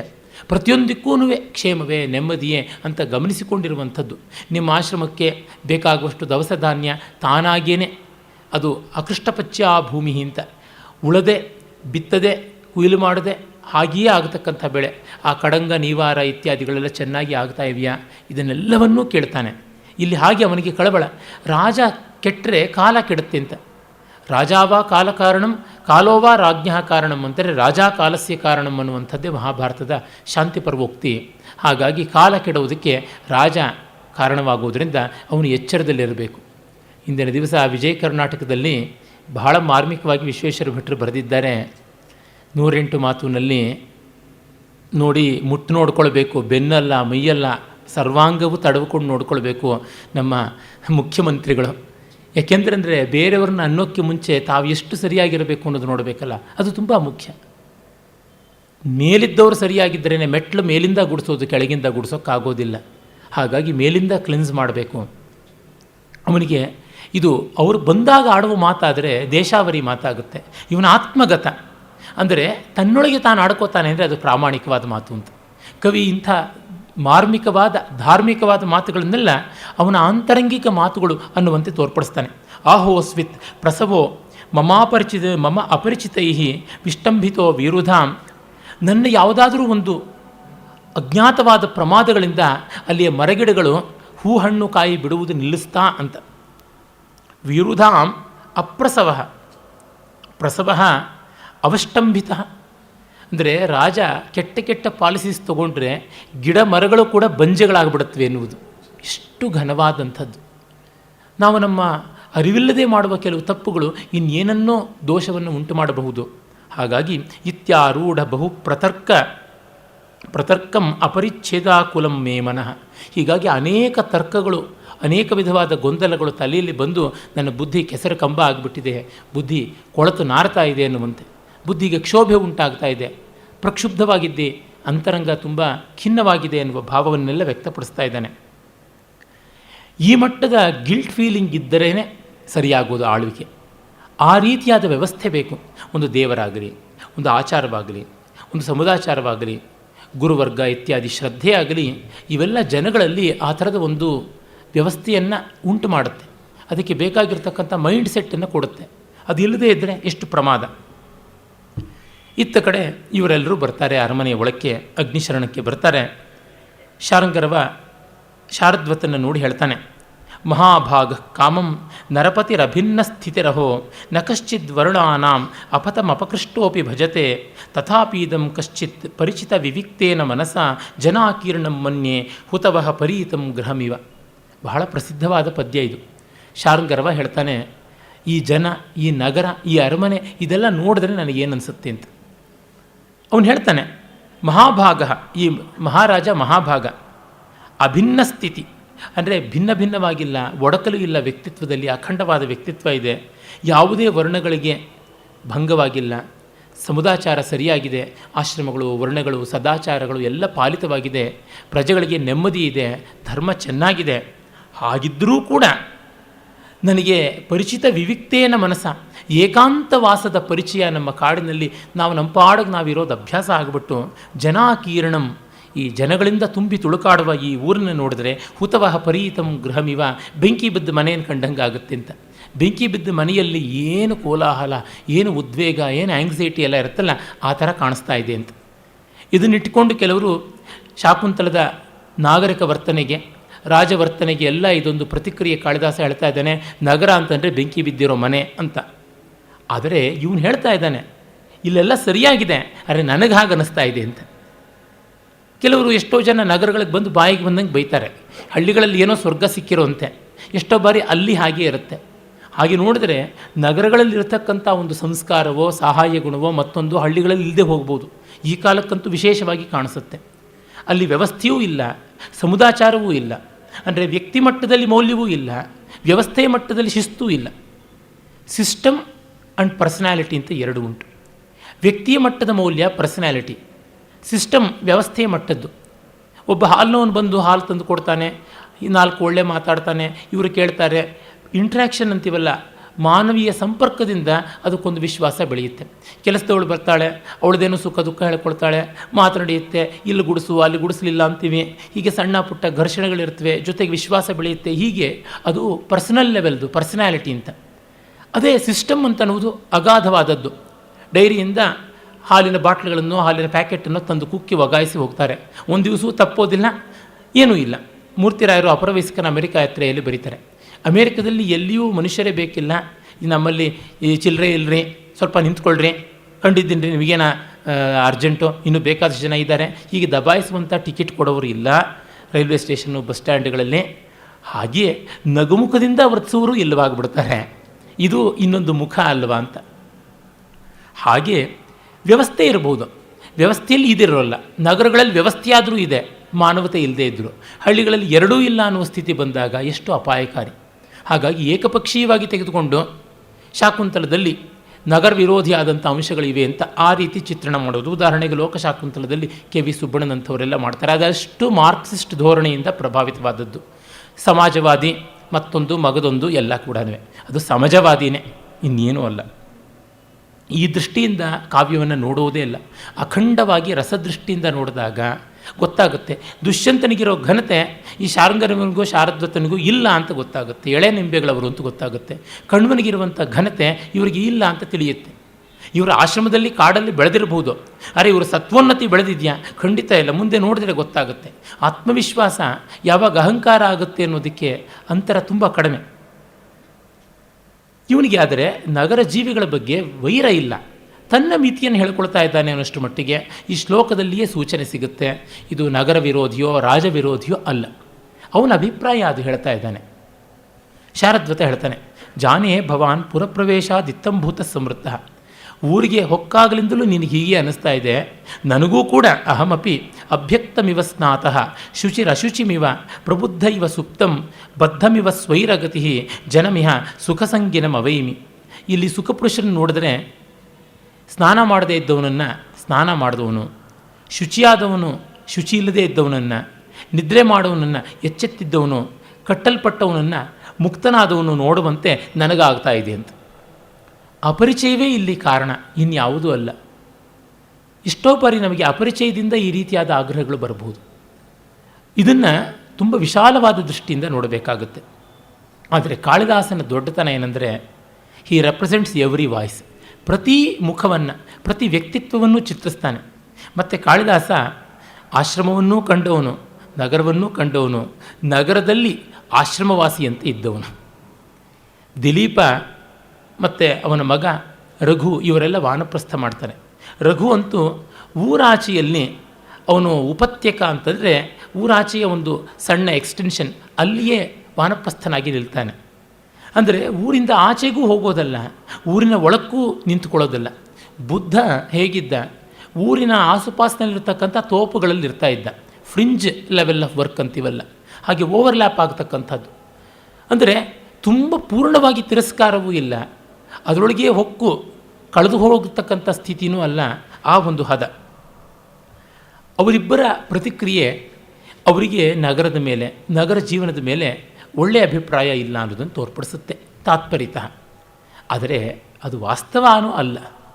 ನಗರವಾಸಿಗಳು ಹೇಳ್ಬೋದಲ್ವ, ವಿದೂಷಕ ಹೇಳ್ತಾನಲ್ಲ, ಅಯ್ಯೋ ಇವರು ತಲೆಗೆ ಬೆಳ್ಕೊಂಡಿರ್ತಕ್ಕಂಥ ಇಂಗುದಿ ತೈಲವೋ ಅದನ್ನು ಇವರು ಲಂಬಕೂರ್ಚಾಹ ಗಡ್ಡ ಬೆಳೆಸ್ಕೊಂಡಿದ್ದಾರೆ, ಚೌರಿಗಳಿದ್ದಂತೆ ಕುಚ್ಚುಮೊಟ್ಟೆಗಳಿದ್ದಂತೆ ಅಂತ ಗೇಲಿ ಮಾಡೋದಕ್ಕೆ. ಯಾರೂ ಗೇಲಿ ಮಾಡಬಹುದು, ಅದೇನು ದೊಡ್ಡ ಸಂಗತಿಯಲ್ಲ. ಆ ಜೀವನದಲ್ಲಿ ಅವರು ಸಾಧಿಸಿದ ಎತ್ತರ ಎಂಥದ್ದು ಅನ್ನೋದನ್ನು ನೋಡಬೇಕು. ಕಾಡಲ್ಲಿದ್ದು ದುರ್ವಾಸನಂಥವನಿಗೆ ಅಯ್ಯೋ ಪಾಪ ಈ ಹೆಣ್ಣುಮಗಳು ಏನು ಚಿಂತೆನೋ ಏನೋ ಅಂತ ಒಂದು ಕ್ಷಣ ಯೋಚನೆ ಮಾಡೋಕ್ಕೂ ಪುರುಸೊತ್ತಿಲ್ಲ, ದಭಿಯಿಲ್ಲಂತ ಶಾಪ ಕೊಟ್ಬಿಟ್ಟು ಹೊರಟೇ ಬಿಡೋದು. ಎಷ್ಟು ತಪಸ್ಸು ಮಾಡಿದ್ರೆ ಏನು ಪ್ರಯೋಜನ? ಬಾಣಭಟ್ಟನ ಹರ್ಷಚರದಲ್ಲಿ ಬ್ರಹ್ಮ ಚೆನ್ನಾಗಿ ಬೈತಾನೆ, 4 ಬಾಯಿಂದ ಬೈತಾನೆ ದುರ್ವಾಸನ, ಬಾಯಿಗೆ ಬಂದಂಗೆ ಬೈತಾನೆ. ನೀನೇನಿದು ನಾಟಕದ ವೇಷದ ಒಂಥರ ಗಡ್ಡ ಮೀಸೆ ಅಂಟಿಸ್ಕೊಂಡು ಬಂದಿದ್ದೀಯಾ? ಮರಗಿಡಗಳಿಗೂ ತೊಗಟೆ ಗಿಗಟೆ ಇದೆ, ಆ ಥರ ನಿನಗೂ ನಾರು ಬಟ್ಟೆ, ಈ ಥರದ್ದ ಜಟಾಜೂಟ, ಅವುಗಳಿಗೂ ಬೀಳನು, ಕೃತ್ರಿಮ ಆಕಲ್ಪ ಅಷ್ಟೇ, ಇನ್ನೇನೂ ಅಲ್ಲ ಅಂತ. ಹಾಗಾಗಿ ಅಲ್ಲೂ ಎಡವಟ್ಟಾದಂಥ ಜನ ಇರಬಹುದು, ಇಲ್ಲಿ ಉತ್ತಮರಾದವರು ಇರಬಹುದು. ಆ ಸಾಧ್ಯತೆಯನ್ನು ನಾವು ಅಲ್ಲಿಗೆಳೆಯೋಕ್ಕಾಗೋಲ್ಲ ಅನ್ನೋದು ಕವಿಯ ರಮಣೀಯವಾದ ಮಹನೀಯವಾದ ದರ್ಶನ. ಶಕುಂತಲೆಗೆ ಆಗಲೇ ಬಲಗಣ್ಣು ಅದರ್ತಾ ಇದೆ. ವಾಮೇತರಂ ನಯನಂ ವಿಸ್ಫುರತಿ. ಗೌತಮಿ ಹೇಳ್ತಾಳೆ, ಸುಖಾನಿತೆ ಭರ್ತೃಕುಲ ದೇವತಾ ವಿತರಂತು. ನಿನ್ನ ಗಂಡನ ಕುಲದೇವತೆಗಳು ನಿನಗೆ ಒಳ್ಳೆಯದು ಮಾಡಲಿ ಅಂತ. ಆಗಲೇ ಅವಳಿಗೆ ಅವರ ಮನೆ ಹೊಕ್ಕಾಯಿತು, ಅಲ್ಲಿ ಕುಲದೇವತೆಗಳ ಅನುಗ್ರಹ ಮಾಡಲಿ. ಹೆಣ್ಣು ಮಕ್ಕಳ ಸಹಜವಾದಂಥ ಭಾವನೆಗಳನ್ನೆಲ್ಲ ಒಂದು ಮಾತಲ್ಲಿ ಹೇಳಿಬಿಡ್ತಾನೆ. ಆಮೇಲೆ ಪುರೋಹಿತ ಮಹಾರಾಜನ ದೂರದಲ್ಲಿ ತೋರಿಸಿ, ನೋಡಿ ನಮ್ಮ ಮಹಾರಾಜ ವರ್ಣಾಶ್ರಮಾಣಾಂ ರಕ್ಷಿತ, ನಿಮಗಾಗಿ ಆಸನ ಬಿಟ್ಟು ಎದ್ದು ನಿಂತುಕೊಂಡಿದ್ದಾನೆ. ಮುಕ್ತಾಸನ ಪ್ರತಿಪಾಲಯತಿ, ಆಸನ ಬಿಟ್ಟು ಎದ್ದು ನಿಮ್ಮ ಸ್ವಾಗತಕ್ಕೆ ನಿಂತಿದ್ದಾನೆ, ನೋಡಿ ಅಂತಂದರೆ ಇದೇನು ಮಹಾ ಅಂತ ಹೇಳ್ಬಿಟ್ಟು ಅಂತಾನೆ. ಅಂದರೆ ಅವನ ಒಂದು ಧೋರಣೆ ನೋಡಿ. ಭವಂತಿ ನಮ್ರಾಸ್ತರವ ಫಲೋದ್ಗಮೈ ನವಾಂಬುಭಿ ದೂರ ವಿಲಂಬಿನೋ ಘನಾ ಅನುದ್ಧತ ಸತ್ಪುರುಷ ಸಮೃದ್ಧಿಭಿ ಸ್ವಭಾವ ಏವೈಷ ಪರೋಪಕಾರಿಣ. ಹಣ್ಣು ತುಂಬಿ ತುಳುಕಾಡುವ ಮರಗಳು ಬಾಗುತ್ತವೆ, ನೀರಿನಿಂದ ಜಗ್ಗತಕ್ಕಂಥ ಮೋಡಗಳು ಕೆಳಕ್ಕಿಳಿಯುತ್ತವೆ. ಮಹಾತ್ಮರು ಸಮೃದ್ಧಿಯಲ್ಲಿ ಕೆಳಗೆ ಬಾಗುತ್ತಾರೆ, ಅದರೊಳಗೇನು ವಿಶೇಷ ಇಲ್ಲ, ಅದವ್ರ ಸ್ವಭಾವ ಅಷ್ಟೇ. ನಿಮ್ಮ ಮಹಾರಾಜ ಎದ್ದು ನಿಂತ್ಕೊಂಡಿದ್ದೇನು ದೊಡ್ಡ ಗುಣ ಅಲ್ಲ, ಅವನು ಒಳ್ಳೆತನದ ಸ್ವಭಾವ ಎದ್ದು ನಿಂತ್ಕೊಂಡ ಅಷ್ಟೇ ಅಂತ. ಇದೆಯಲ್ಲ, ಇದು ಆತ್ಮವಿಶ್ವಾಸ, ಅಹಂಕಾರ ಆಗುವಂಥದ್ದು. ಅವನು ಉದಾರಿ, ಧರ್ಮಾತ್ಮ, ದೊಡ್ಡವನು ನಿಜ, ಧರ್ಮ ಇದೆ, ಅದಕ್ಕೆ ಎದ್ದು ನಿಂತ್ಕೊಂಡ ಅಂತಂದರೆ ಅದಕ್ಕೆ ನಾವು ಗೌರವ ಕೊಡಬೇಕಲ್ವ. ಆಪಸ್ತಂಭ, ಆಶ್ವಲಾಯನ ಮೊದಲಾದಂಥ ಸೂತ್ರಕಾರರು, ವಿಶೇಷತಃ ಬೋಧಾಯನಾದಿಗಳು ಧರ್ಮಸೂತ್ರಕಾರರು, ಗೌತಮಾದಿ ಧರ್ಮಸೂತ್ರಕಾರರು ಮತ್ತೆ ಮತ್ತೆ ಹೇಳ್ತಾರೆ, ಯಾವ ನಯದಲ್ಲಿ ನಡ್ಕೊಳ್ಬೇಕು, ಪ್ರತ್ಯುತ್ಥಾನ ಅಭ್ಯುತ್ಥಾನ ಯಾವ ಥರ ಮಾಡಬೇಕು, ಅದನ್ನು ಕಂಡ ತಕ್ಷಣ ಹೇಗೆ ಗೌರವಿಸಬೇಕು ಅಂತ. ಯಾರ ಮಾತು ಒಳ್ಳೆಯದು ಬಂದರೆ ಅದಕ್ಕೆ ಸಾಧುವಾದ ಮಾಡದೇ ಇರಬಾರ್ದು. ಮನುವೇ ಹೇಳ್ತಾನೆ, ಭದ್ರಂ ಭದ್ರಂ ಇತಿ ಬ್ರೂಯಾತ್, ಒಳ್ಳೆಯದು ಒಳ್ಳೆಯದು ಅಂತ ಹೇಳ್ತಾ ಇರಬೇಕು. ಯಾರು ಯಾವುದು ಒಳ್ಳೆಯದು ಮಾಡಿದ್ರೂ ಅದನ್ನು ಮೆಚ್ಚಬೇಕು. ರಾಳ್ಳಪಲ್ಲಿ ಅನಂತಕೃಷ್ಣ ಶರ್ಮರು ವೀಣೆ ಶೇಷಣ್ಣನವರ ಬಗ್ಗೆ ಬರೀತಾರೆ. ಅವರು ಸಂಗೀತ ಕಚೇರಿಗೆ ಬಂದು ಕೂತರು ಅಂದರೆ ವಿದ್ವಾಂಸರಿಗೆ ಒಂದು ಭಯ, ಒಂದು ಹರ್ಷ. ಇಷ್ಟು ದೊಡ್ಡವರು ಬಂದ್ರಲ್ಲ ಅಂತ ಹರ್ಷ, ಇವರೆದುರಿಗೆ ಮೆಚ್ಚಿಸೋದು ಹೇಗಪ್ಪ ಅಂತ ಒಂದು ಅಳುಕು. ಆದರೆ ಅವರಾದರೂ ಒಂದು ಒಳ್ಳೆಯ ಮೀಟು, ಒಂದು ಒಳ್ಳೆಯ ಸಂಗತಿ, ಒಂದು ಒಳ್ಳೆಯ ಛಳಕು ಬಂದರೆ ಆಹಾ ಅಂತ ಮೊದಲು ಅವರು ಹೇಳಿರ್ತಾರೆ ಅಂತ. ಹಾಗಲ್ಲದೆ ಅಲ್ಲಿ ಜಿಪುಣತನ, ಅಲ್ಲಿ ಸಂಕೋಚ, ಅಲ್ಲಿ ಒಂದು ಶಾಠ್ಯ ಲೌಭ್ಯ ಮಾಡಿದ್ರೆ ಸರಿಯಾಗೋದಿಲ್ಲ. ಇದನ್ನು ಕಂಡಾಗ ಶಾರ್ಂಗರವ ಅಲ್ಲಿ ತಪ್ಪುತ್ತಾನೆ. ಅದನ್ನು ಕನ್ಸಿಸ್ಟೆಂಟಾಗಿ ತೋರಿಸ್ತಾ ಇದ್ದಾನೆ. ಪ್ರೀತಿ ವಿಶ್ವಾಸ ಇದ್ದ ಜಾಗದಲ್ಲಿ ಒಂದು ಮಟ್ಟದ ರಿಲ್ಯಾಕ್ಸೇಷನ್ ಬೇಕು. ಹೊರಡಿ ಹೊರಡಿ, ಇನ್ನಾಯಿತು ಸಮಯ, ಈ ಥರ ಓಡಿಸ್ಕೊಂಡು ಬಂದಿದ್ದಾನೆ ಶಕುಂತಲೆಯನ್ನು. ಇಲ್ಲಾದರೂ ಅದೇ ಥರನೇ ಏಕಮಾರೋ ದೋತು ಕೂಡ ಅನುನಯ ಮಾಡುವ ರೀತಿಯೇ ಅಲ್ಲ. ಸ್ವಲ್ಪ ಅನುನಯಿಸಿ ಓಲೈಸಿ ಹೇಳಿದ್ದಿದ್ರೆ ಇನ್ನೊಂದೆರಡು ದಿವಸ ನಾವಿಲ್ಲೇ ಕೂತ್ಕೋತೀವಪ್ಪ, ನಮಗಲ್ಲೇನು ಕಡಿದು ಕಟ್ಟೆ ಹಾಕುವಂಥ ಕೆಲಸ ಎಲ್ಲ ಆಶ್ರಮದಲ್ಲಿ, ಕುಲಪತಿಗಳೇ ಅಲ್ಲಿದ್ದಾನೆ, ನೋಡೋಣ ಶಕುಂತಲೆಯನ್ನು ನೀನು ನೋಡ್ತಾ ಕೂತ್ಕೋ, ಏನಾದ್ರು ಜ್ಞಾಪಕ ಬರುತ್ತಾ ಅಂತ ಮಾಡಬಹುದಾಗಿತ್ತಲ್ಲ. ಆ ಥರದ್ದಲ್ಲವೇ ಅಲ್ಲ. ಇಲ್ಲಿ ಬಿಟ್ಟಾಯಿತು, ಅಲ್ಲಿ ಬಿಟ್ಟಾಯಿತು, ಕೆಲಸ ಎಷ್ಟು ಅಂದರೆ ಅಷ್ಟೇ.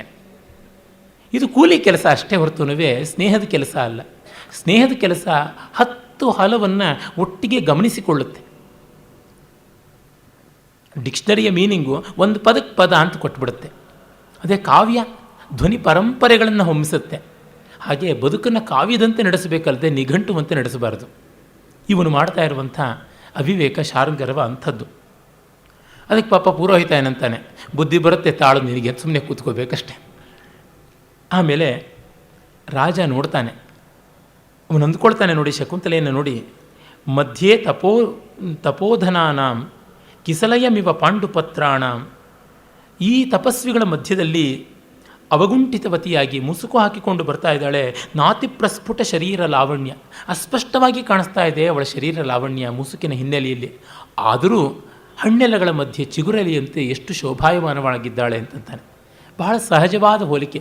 ಇಲ್ಲಿ ಯಾವ ಹೋಲಿಕೆಗೂ ಚಿಂತೆ ಮಾಡಿ ತಂದಿಟ್ಟಂತೆ ಇಲ್ಲ, ಆದರೆ ತುಂಬ ಸೊಗಸಾಗಿ ನಮ್ಮ ಅನುಭವವೇ ಇಲ್ಲಿ ಬಂದು ಮಾತಾಡುವಂತೆ ಕಾಣುತ್ತೆ. ಕಾಳಿದಾಸನ ಶಾಕುಂತಲದಲ್ಲಿ ಯಾವ ಒಂದು ಇಮೇಜರಿನೂ ಸ್ಟ್ರೈನ್ಡ್, ಸ್ಟ್ರೆಚ್ಡ್, ಫಾರ್ಫೆಚ್ಡ್ ಅಲ್ಲವೇ ಅಲ್ಲ. ಪ್ರತಿಹಾರಿ ಕೂಡ ನೋಡ್ತಾಳೆ, ಅವಳು ಹೆಣ್ಣು. ನಾನು ದರ್ಶನೀಯ ಪುನರಸ್ಯ ಆಕೃತಿರ್ಲಕ್ಷ್ಯತೆ, ನಿಜವಾಗಿ ಇವಳನ್ನು ನೋಡಬೇಕು ಅನಿಸುತ್ತೆ. ದೇವ ಕುತೂಹಲ ಗರ್ಭೋಪಹಿತೋ ನಮೇ ತರ್ಕ ಪ್ರಸರತಿ. ಕ್ಯೂರಿಯಾಸಿಟಿ ಸಿಕ್ಕಾಪಟ್ಟೆ ಇರೋದ್ರಿಂದ ನನಗೆ ಲಾಜಿಕ್ ಮಾಡೋಕ್ಕಾಗ್ತಾ ಇಲ್ಲ, ಇವಳು ಹೇಗಿದ್ದಾಳೋ ಏನೋ ಅಂತ ನೋಡುವ ಕುತೂಹಲವೇ ಬೆಳೀತಾ ಇದೆ ಅಂತ. ಒಬ್ಬ ಹೆಣ್ಣಿಗೆ ಮತ್ತೊಬ್ಬ ಹೆಣ್ಣನ್ನು ನೋಡೋ ಕುತೂಹಲ ಅಂದರೆ ಶಕುಂತಲೆ ಸೌಂದರ್ಯ ಎಂಥದ್ದು. ಇಂಥ ಸೌಂದರ್ಯ ನಿನಗೆ ಅಂತ ಬಂದರೂ ಇದು ಬೇಡ ಅನ್ನಬೇಕು ಅಂದರೆ ದುಷ್ಯಂತ ಎಂಥವನು, ಇದನ್ನು ಹೇಳೋಕ್ಕೆ ಹೊರಟಿದ್ದಾನೆ. ಇದನ್ನು ಮಾತ್ರ ನಮ್ಮ ಸ್ತ್ರೀವಾದಿಗಳು ದುರ್ವಾದಿಗಳು ಗಮನಿಸಿಯೇ ಇಲ್ಲ, ಗಮನಿಸೋಲ್ಲ. ಯಾಕೆಂದರೆ ಅವರೆಲ್ಲ ಶೂರ್ಪಣಕೀರ್ ಥರಾನೇ ಇರೋದು, ತಾಟಕೀರ್ ಥರಾನೇ ಇರೋದು. ಇಂಥ ಸುಂದರಿಯರನ್ನು ಕಂಡ್ರೆ ಹೊಟ್ಟೆ ಕಿಚ್ಚಲ್ಲದೆ ಇನ್ನೇನು. You name a feminist, she is ugly awkward both by mind and body. ಎಲ್ಲ ಸರಿಯಾಗಿದ್ದವರು ಫೆಮಿನಿಸ್ಟ್ಗಳಾಗೋದೇನೇ ಇಲ್ಲ. ಅದು ಒಬ್ಬರು ಫೆಮಿನಿಸ್ಟ್ ಆಗಿದ್ದ ಮಾಜಿ ಫೆಮಿನಿಸ್ಟೇ ಒಬ್ಬರು ಹೇಳಿದ್ದುಂಟು, ನಮ್ಮ ಗುಂಪಿಗೆ ಗಂಡ ಸತ್ತವರೋ ಗಂಡ ಬೇಸತ್ತವರೋ ಇಬ್ಬರೇ ಹೊರತು ಇನ್ಯಾರೂ ಇಲ್ಲ ಅಂತ ಹೇಳಿಬಿಟ್ಟಿದ್ವಿ. ಯಾಕೆಂತಂದರೆ ಆ ಮಟ್ಟದ ಫ್ರಸ್ಟ್ರೇಷನ್ ಸಮಾಜದ ಮೇಲೆ ಬೆಳೆಸ್ಕೊಳ್ಬೇಕಾ? ಅರ್ಧ ಮನುಕುಲದ ಮೇಲೆ ವೈರ ತಾಳುವಂಥದ್ದ, ಅದು ಏನು ಮಾಡಿರುವಂಥದ್ದು ಅಪಚಾರ? ಬಹಳ ವಿವೇಕ ಇಲ್ಲದಂಥ ಮಾತುಗಳಾಗಿ ತೋರುತ್ತೆ. ಇರಲಿ, ಇಲ್ಲಂತೂ ಶಾಕುಂತಲದಲ್ಲಂತೂ ಅದನ್ನು ಹೇಳೋಕ್ಕಾಗೋದಿಲ್ಲ. ಯಾಕೆಂದರೆ ಯಾರ್ಯಾರಿಗೆ ಎಷ್ಟೆಷ್ಟು ದಂಡನೆ ಕೊಡಬೇಕು ಅದನ್ನು ಕವಿ ಕೊಟ್ಟೇ ಇದ್ದಾನೆ. ಕಾಳಿದಾಸನ ಕೈನಲ್ಲಿ ನಾವು ಮತ್ತೆ ದೊಣ್ಣೆ ಕೊಡಬೇಕಾಗಿಲ್ಲ, ಅವನು ಧರ್ಮದಂಡವನ್ನು ಹಿಡಿದು ಇದ್ದೇ ಇದ್ದಾನೆ. ಆಮೇಲೆ ರಾಜ ತತ್ಕ್ಷಣ ಹೇಳ್ತಾನೆ, ಅವಳು ಗರ್ಭಿಣಿ ಅಂತ ಗೊತ್ತಾಗುತ್ತೆ. ಮೊದಲು ಗರ್ಭಿಣಿ ಅಲ್ಲ ಅಂತ ಅಂದ್ಕೊಂಡಿರ್ತಾನೆ. ಯಾಕೆಂದರೆ ತೆರೆಮರೆ. ಯಾರೋ ಒಬ್ಬ ಹೆಣ್ಣು ತಟಸ್ಥಳಾದವಳಾದರೆ ನೋಡ್ಬೋದು ಕಣ್ಬಿಟ್ಟು. ಅರೆ ಗರ್ಭಿಣಿ ಅಂತ ಗೊತ್ತಾದ ತಕ್ಷಣ ಅನಿರ್ವರ್ಣನೀಯಂ ಪರಕಲತ್ರಂ ಭವತು, ಪರಸ್ತ್ರೀಯನ್ನು ವರ್ಣಿಸಬಾರ್ದು, ತಪ್ಪು, ನಿಲ್ಲಿಸು ಅಂತ ಹೇಳ್ಬಿಟ್ಟು ಅವನು ಪ್ರತಿಹಾರಿಗೂ ಹೇಳ್ತಾನೆ, ತಾನೂ ನಿಲ್ಲಿಸ್ಕೊಂಡ್ಬಿಡ್ತಾನೆ. ಅಂದರೆ ಅದೆಷ್ಟು ಬೇಗ ಧರ್ಮಪ್ರಜ್ಞೆ ಜಾಗೃತವಾಗುತ್ತೆ. ಯಾವುದೇ ಒಬ್ಬ ಹೆಣ್ಣನ್ನೋ ಗಂಡನ್ನೋ ಸಹಜವಾದ ಕುತೂಹಲದಿಂದ ನೋಡ್ಬೋದು. ಆದರೆ ಒಂದು ಬಾರಿಗೆ ಅದೊಂದು ಪರರ ಸೊತ್ತು ಅಂತ ಗೊತ್ತಾದ ತಕ್ಷಣ, ಬೇರೊಂದು ಕುಟುಂಬಕ್ಕೆ ಸೇರಿದ್ದು, ಬೇರೊಂದು ವ್ಯವಸ್ಥೆಗೆ ತಲುಪಿದ್ದು ಅಂತ ಗೊತ್ತಾದರೆ ಅಲ್ಲಿ ಕುತೂಹಲ ಇರಬಾರ್ದು, ವಿಡ್ರಾ ಮಾಡಿಕೊಳ್ಬೇಕು ಅನ್ನೋದನ್ನು ತೋರಿಸ್ತಾನೆ. ಆಮೇಲೆ ಪುರೋಹಿತ ಹೇಳ್ತಾನೆ, ಏತೆ ವಿಧಿವದರ್ಚಿತಾ ತಪಸ್ವಿನಃ. ಒಪ್ಪಿಸ್ಬೇಕಲ್ಲ ವರದಿ, ಇವ್ರನ್ನ ಸಾಂಗೋಪಾಂಗವಾಗಿ ಮಧುಪರ್ಕಾದಿಗಳಿಂದ ಸ್ವಾಗತಿಸಿ ಆಯಿತು ಅಂತಂತಾನೆ. ಮತ್ತು ಇಲ್ಲಿ ನೋಡಿ, ಈ ಮಾತಿನಲ್ಲಿ ಸ್ಟೇಜ್ ಟೆಕ್ನಿಕ್.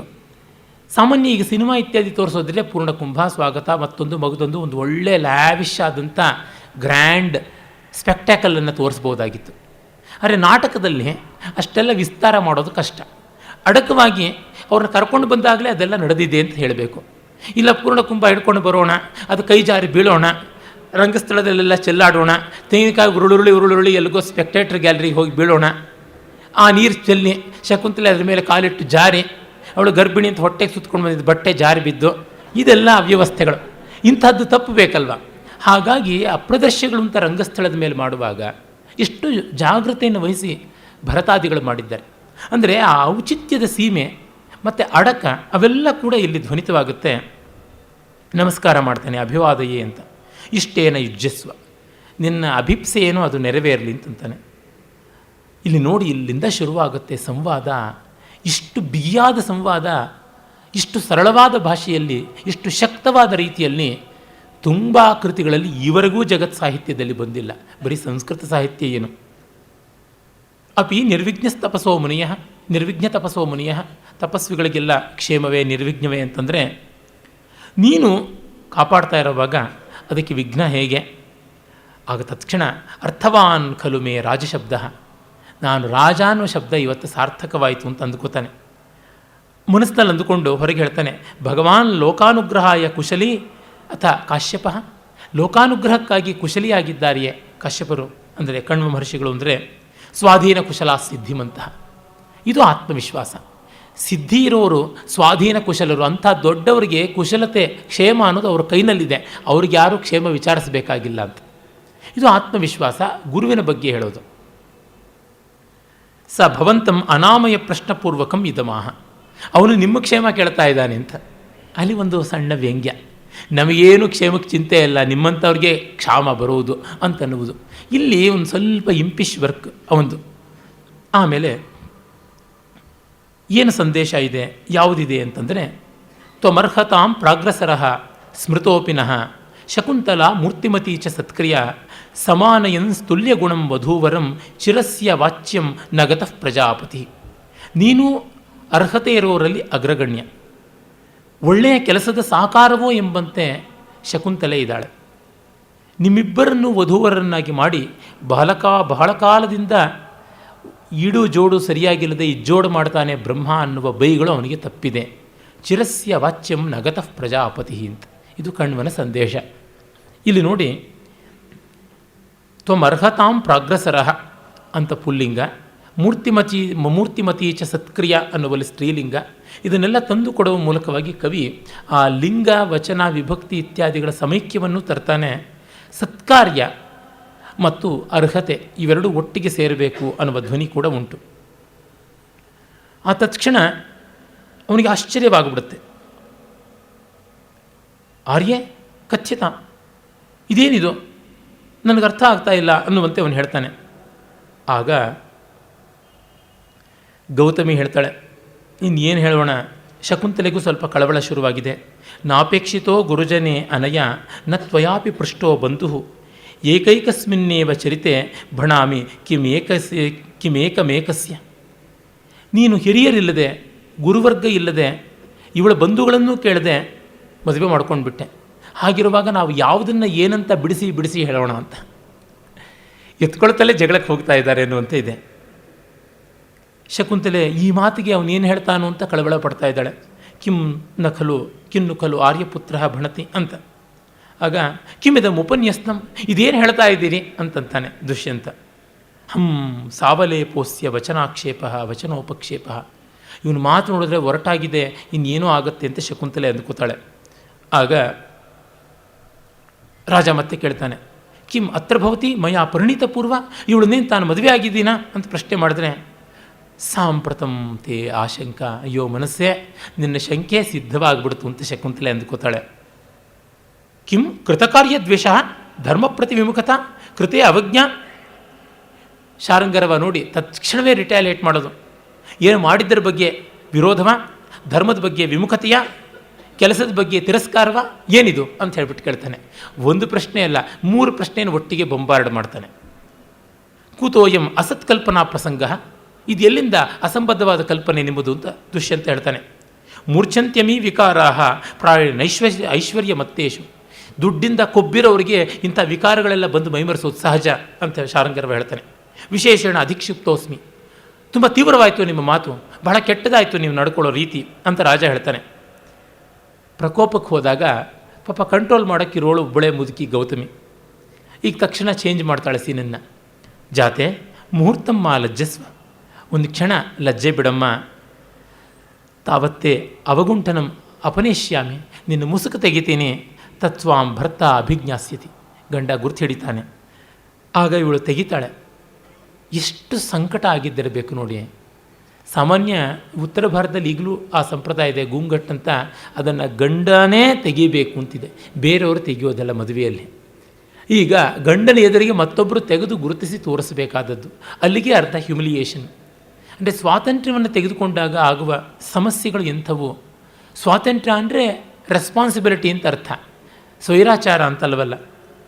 ತಕ್ಷಣವೇ ಆ ಸೌಂದರ್ಯ ಆವಿಷ್ಕೃತವಾದಂತೆ ಆಗಿ ಒಂದು ಕಣ್ಣು ಕೋರೈಸುವ ಪ್ರಭಾವ ನೋಡಿ ಹೇಳ್ತಾನೆ. ಇದಮುಪನತಮೇವಂ ರೂಪಮಕ್ಲಿಷ್ಟ ಕಾಂತಿ ಪ್ರಥಮ ಪರಿಗೃಹೀತಂ ಸ್ಯಾನ್ನವೇತ್ಯಧ್ವಸ ಅಧ್ಯವಸ್ಯನ್ ಭ್ರಮರ ಇವ ವಿಭಾತೆ ಕುಂದಮಂತಸ್ತುಷಾರಂ ನ ಚ ಖಲು ಪರಿಭೋಕ್ತುಂ ನೈವ ಶಕ್ನೋಮಿ ಹಾತುಂ. ಇದಂ ಉಪನತಮೇವಂ ರೂಪಮಕ್ಲಿಷ್ಟ ಕಾಂತಿ, ಅಕ್ಲಿಷ್ಟ ಕಾಂತಿ, ಒಂದು ಸ್ವಲ್ಪವೂ ಕುಗ್ಗದ ಮಸುಳಿಸದ ಸುಂದರವಾದ ಕಾಂತಿಯ ಈ ರೂಪ. ಪ್ರಥಮ ಪರಿಗೃಹೀತಂ ಸ್ಯಾನ್ನವ, ಮೊದಲು ಕೈ ಹಿಡಿದಿದ್ದೀನೋ ಇಲ್ಲವೋ ಅನ್ನುವಂಥದ್ದು ಗೊತ್ತಾಗ್ತಾ ಇಲ್ಲ. ಇದು ಹೇಗಿದೆ, ಈ ಸೌಂದರ್ಯ ನೋಡಿದ್ರೆ ಪ್ರಲೋಭನೀಯವಾಗಿದೆ. ಆದರೆ ನನಗೆ ನೆನಪು ಬರದೇ ಇರೋ ಕಾರಣ, ಧರ್ಮಕ್ಕೆ ವಿರೋಧವಾದ ಕಾರಣ ಹಿಂಜರಿಯಬೇಕಾಗಿದೆ. ಮುಂಜಾನೆ ಹೇಮಂತ ಶಿಶಿರಗಳ ಕೊನೆಯಲ್ಲಿ ಮುಂಜಾನೆ ಆ ಕುಂದ ಪುಷ್ಪ ಸೂಜಿ ಮಲ್ಲಿಗೆ ಅರಳಿದೆ, ಅದರ ಮಕರಂದ ಲುಬ್ಧವಾಗಿ ಭ್ರಮರ ಬಂದಿದೆ. ಆದರೆ ಬೆಳಗಿನ ಇಬ್ಬನಿ ಕೂತಿರೋದ್ರಿಂದ ಅದನ್ನು ಮೀರಿ ಜೇನನ್ನು ಹೀರೋಕ್ಕಾಗೋಲ್ಲ. ಹಾಗೆಂತ ಅರಳಿದ ಹೂವಿನ ಸೊಗಸು ಪರಿಮಳ, ಅದರ ಮಕರಂದದ ಪ್ರಲೋಭನೆ ಬಿಡೋಕ್ಕಾಗೋಲ್ಲ. ದುಂಬಿಗೆ ಯಾವ ಸ್ಥಿತಿ ಇದೆಯೋ ಆ ಥರ ಭ್ರಮರ ಇವ ವಿಭಾತೆ ಕುಂದ ಮಂತಸ್ತುಷಾರಂ ನ ಚ ಖಲು ಪರಿಭೋಕ್ತುಂ ನೈವ ಶಕ್ನೋಮಿ ಹಾತುಂ. ಹಿಡ್ಕೊಳ್ಳಲಾರೆ ಬಿಡಲಾರೆ ಎನ್ನುವಂಥ ಸ್ಥಿತಿ, ಉಗಿಲಾಗದ ನುಂಗಲಾಗದ ಬಿಸಿ ತುಪ್ಪ, ಇಂಥದ್ದನ್ನು ಮೀರದ ಅನ್ನೋದು ದೊಡ್ಡದು. ಸ್ತ್ರೀಯ ಗೌರವ ಮಾನ ಮರ್ಯಾದೆ ಅಂತಂದರೆ ಇದಲ್ವ. ಬೇರೊಬ್ಬ ಹೆಣ್ಣನ್ನು ಅವನು ಒಪ್ಪಿಸಿಕೊಂಡು ಬಿಟ್ಟಿದ್ರೆ ಅವಳಿಗೆ ಎಂಥ ದೊಡ್ಡ ಅಪಚಾರ. Should have insulted her character itself. ಅವಳ ಶೀಲಕ್ಕೇನೆ ಅಪಕಾರ ಮಾಡ್ತಾ ಇದ್ದ, ಅದನ್ನೇ ತಿರಸ್ಕಾರ ಮಾಡದಂತೆ ಆಗ್ತಾಯಿತ್ತು. ನಿಜವಾಗಿ ಕೈ ಹಿಡಿದಿದ್ದಾನಲ್ವಾ ಅಂತಂದರೆ ಅದು ಅವನಿಗೆ ಗೊತ್ತಿಲ್ಲವಲ್ಲ, ಅದು ಬಂದಿರೋದು ಸಮಸ್ಯೆ. ತಾನು ತನಗೀಗ ಗೊತ್ತಿಲ್ಲದೇ ಇರುವ ಸ್ಥಿತಿಗೆ ಏನಿದೆ ಅದಕ್ಕೆ ಪ್ರಾಮಾಣಿಕನಾಗಿದ್ದಾನೆ. ಅವನು ಜ್ಞಾನಿಯಲ್ಲ, ಆದರೆ ಮೋಸಗಾರ ಅಲ್ಲ. ಅವನು ಬುದ್ಧಿವಂತನಲ್ಲದೆ ಇರಬಹುದು, ಆದರೆ ಅನ್ಯಾಯಗಾರ ಅಲ್ಲ. ಇದನ್ನು ನಾವು ನೋಡಬೇಕು. ಎಷ್ಟೋ ತರಹ ಆಗುತ್ತೆ. ನಾವು ತಪ್ಪು ಮಾಡಿದ್ದಿರ್ಬೋದು, ಅರೆ ದುರುದ್ದೇಶ ಇಲ್ಲ ಅಲ್ಲಿ ಅಂತ. ತಪ್ಪಿಗಾಗಿ ಪ್ರಾಯಶ್ಚಿತ್ತ ಮಾಡ್ಕೊಳ್ಳೋಣ, ಕ್ಷಮೆ ಕೇಳೋಣ. ಆದರೆ ದುರುದ್ದೇಶ ಇದೆ ಅಂತ ಆರೋಪ ಮಾಡಿದ್ರೆ ಮಾತ್ರ ತುಂಬ ದೊಡ್ಡ ಅನ್ಯಾಯ ಆಗುತ್ತೆ. ಅದನ್ನು ಇಲ್ಲಿ ತೋರ್ಪಡಿಸ್ತಾ ಇದ್ದಾನೆ.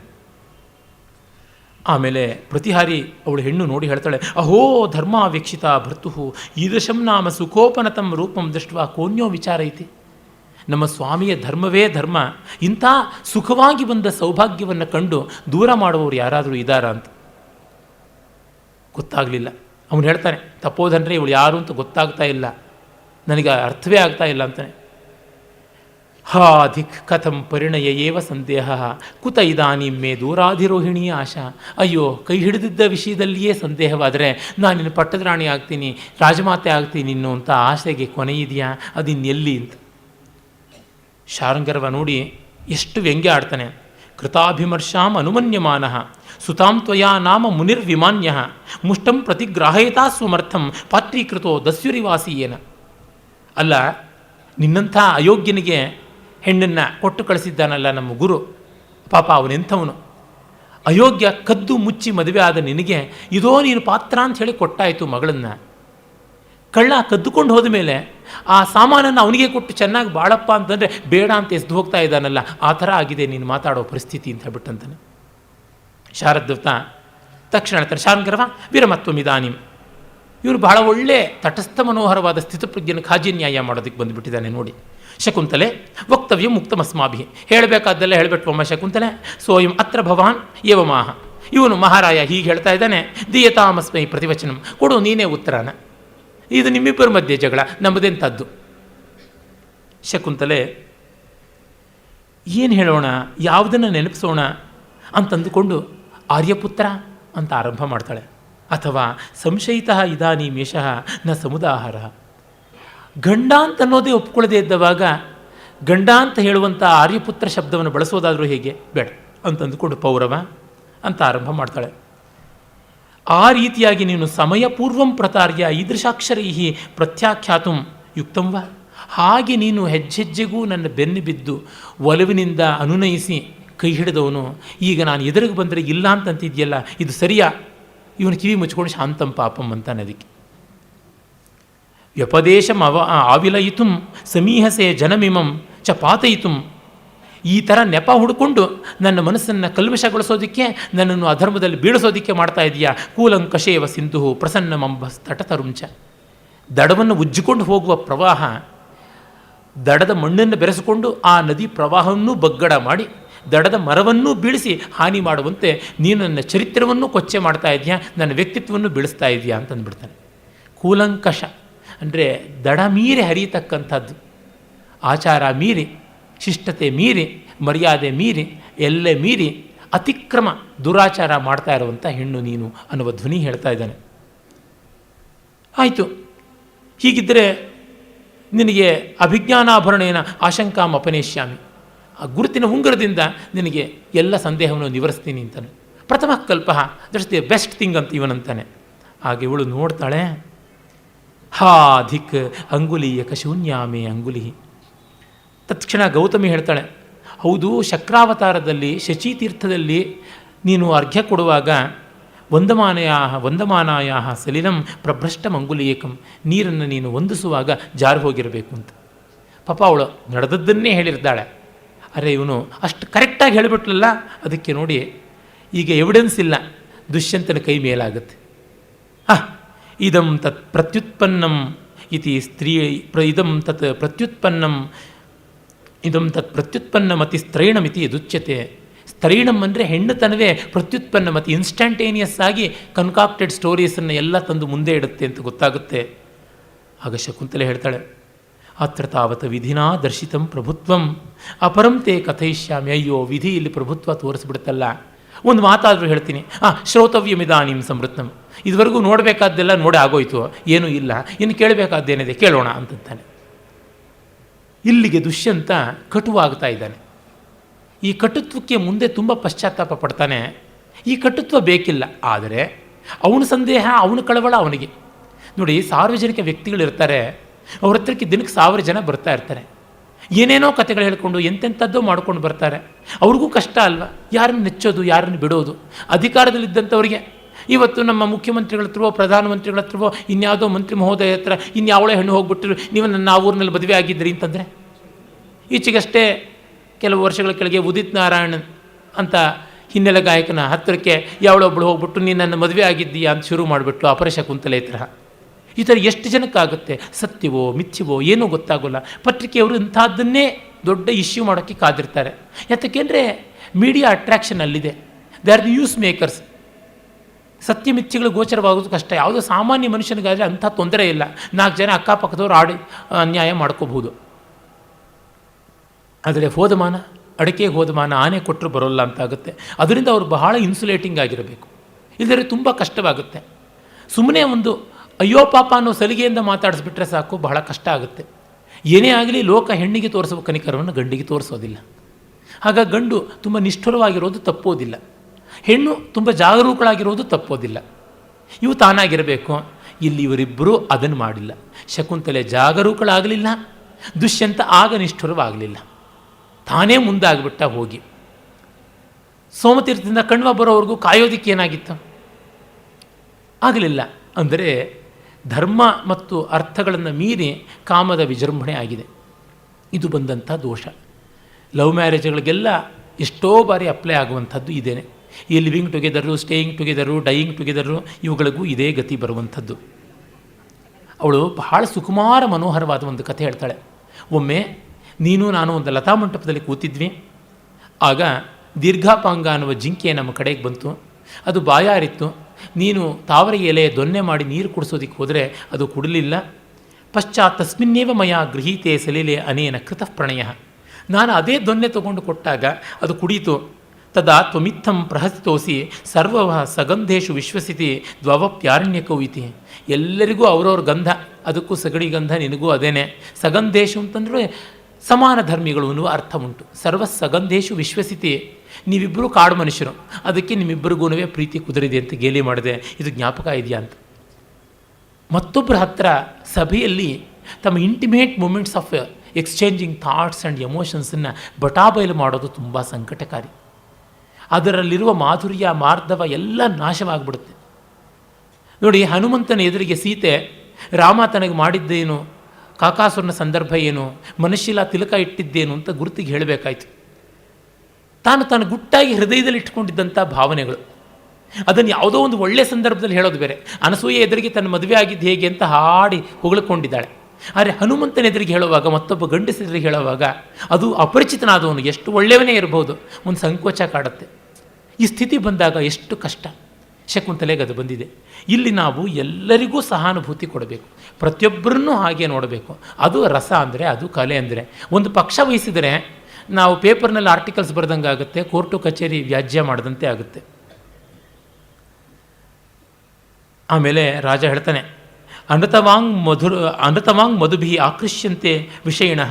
ಹೀಗೆ ಈ ಥರ ಬಣ್ಣ ಬಣ್ಣದ ಕಥೆಗಳನ್ನು ಕಟ್ಟಿ ಸುಳ್ಳಿನ ಜೇನನ್ನು ಹಚ್ಚಿ ಅಯೋಗ್ಯರು ಎಲ್ಲ ದುಷ್ಟರನ್ನು, ವಿಷಯ ಲೋಲುಪರನ್ನು ಆಕರ್ಷಣೆ ಮಾಡ್ತಾರೆ ಅಂತ. ಅಂದರೆ ಹೆಣ್ಣಿಗೆ ಕಥೆ ಕಟ್ಟಿ ಗಂಡನ ಒಲಿಸ್ಕೊಳ್ಳೋದು ಒಂದು ಅನಾದಿ ಕಾಲದ ವರ್ತನೆ ಆಗಿದೆ ಅನ್ನುವಂಥ ಒಂದು ಕೊಂಕನ್ನು ಬೇರೆ ಆಡ್ತಾನೆ. ಬಹಳ ನೋವಾಗುತ್ತೆ ಅದಕ್ಕೆ. ಗೌತಮಿ ಹೇಳ್ತಾಳೆ, ಮಹಾಭಾಗ ನಾರ್ಹಸ್ಯೇವ ಮಂತ್ರಯಿತು ತಪೋವನ ಸಂವರ್ಧಿತ ಅನಭಿಜ್ಞೋಯಂ ಜನ ಕೈತವಸ್ಯ. ತಪೋವನದಲ್ಲೇ ಬೆಳೆದಂಥ ಈ ಮಗು ಮೋಸ ಅಂದ್ರೇ ತಿಳಿದಂಥದ್ದು ಅಂತಂತಾಳೆ. ಅದಕ್ಕೆ ನೋಡಿ ಅವನು ಕೊಡುವಂಥ ಮಾತು ದಿ ಹಾರ್ಡೆಸ್ಟ್ ಕ್ರೂಯಲೆಸ್ಟ್ ಬ್ಲೋ ಅಂತ ಹೇಳ್ಬೋದು.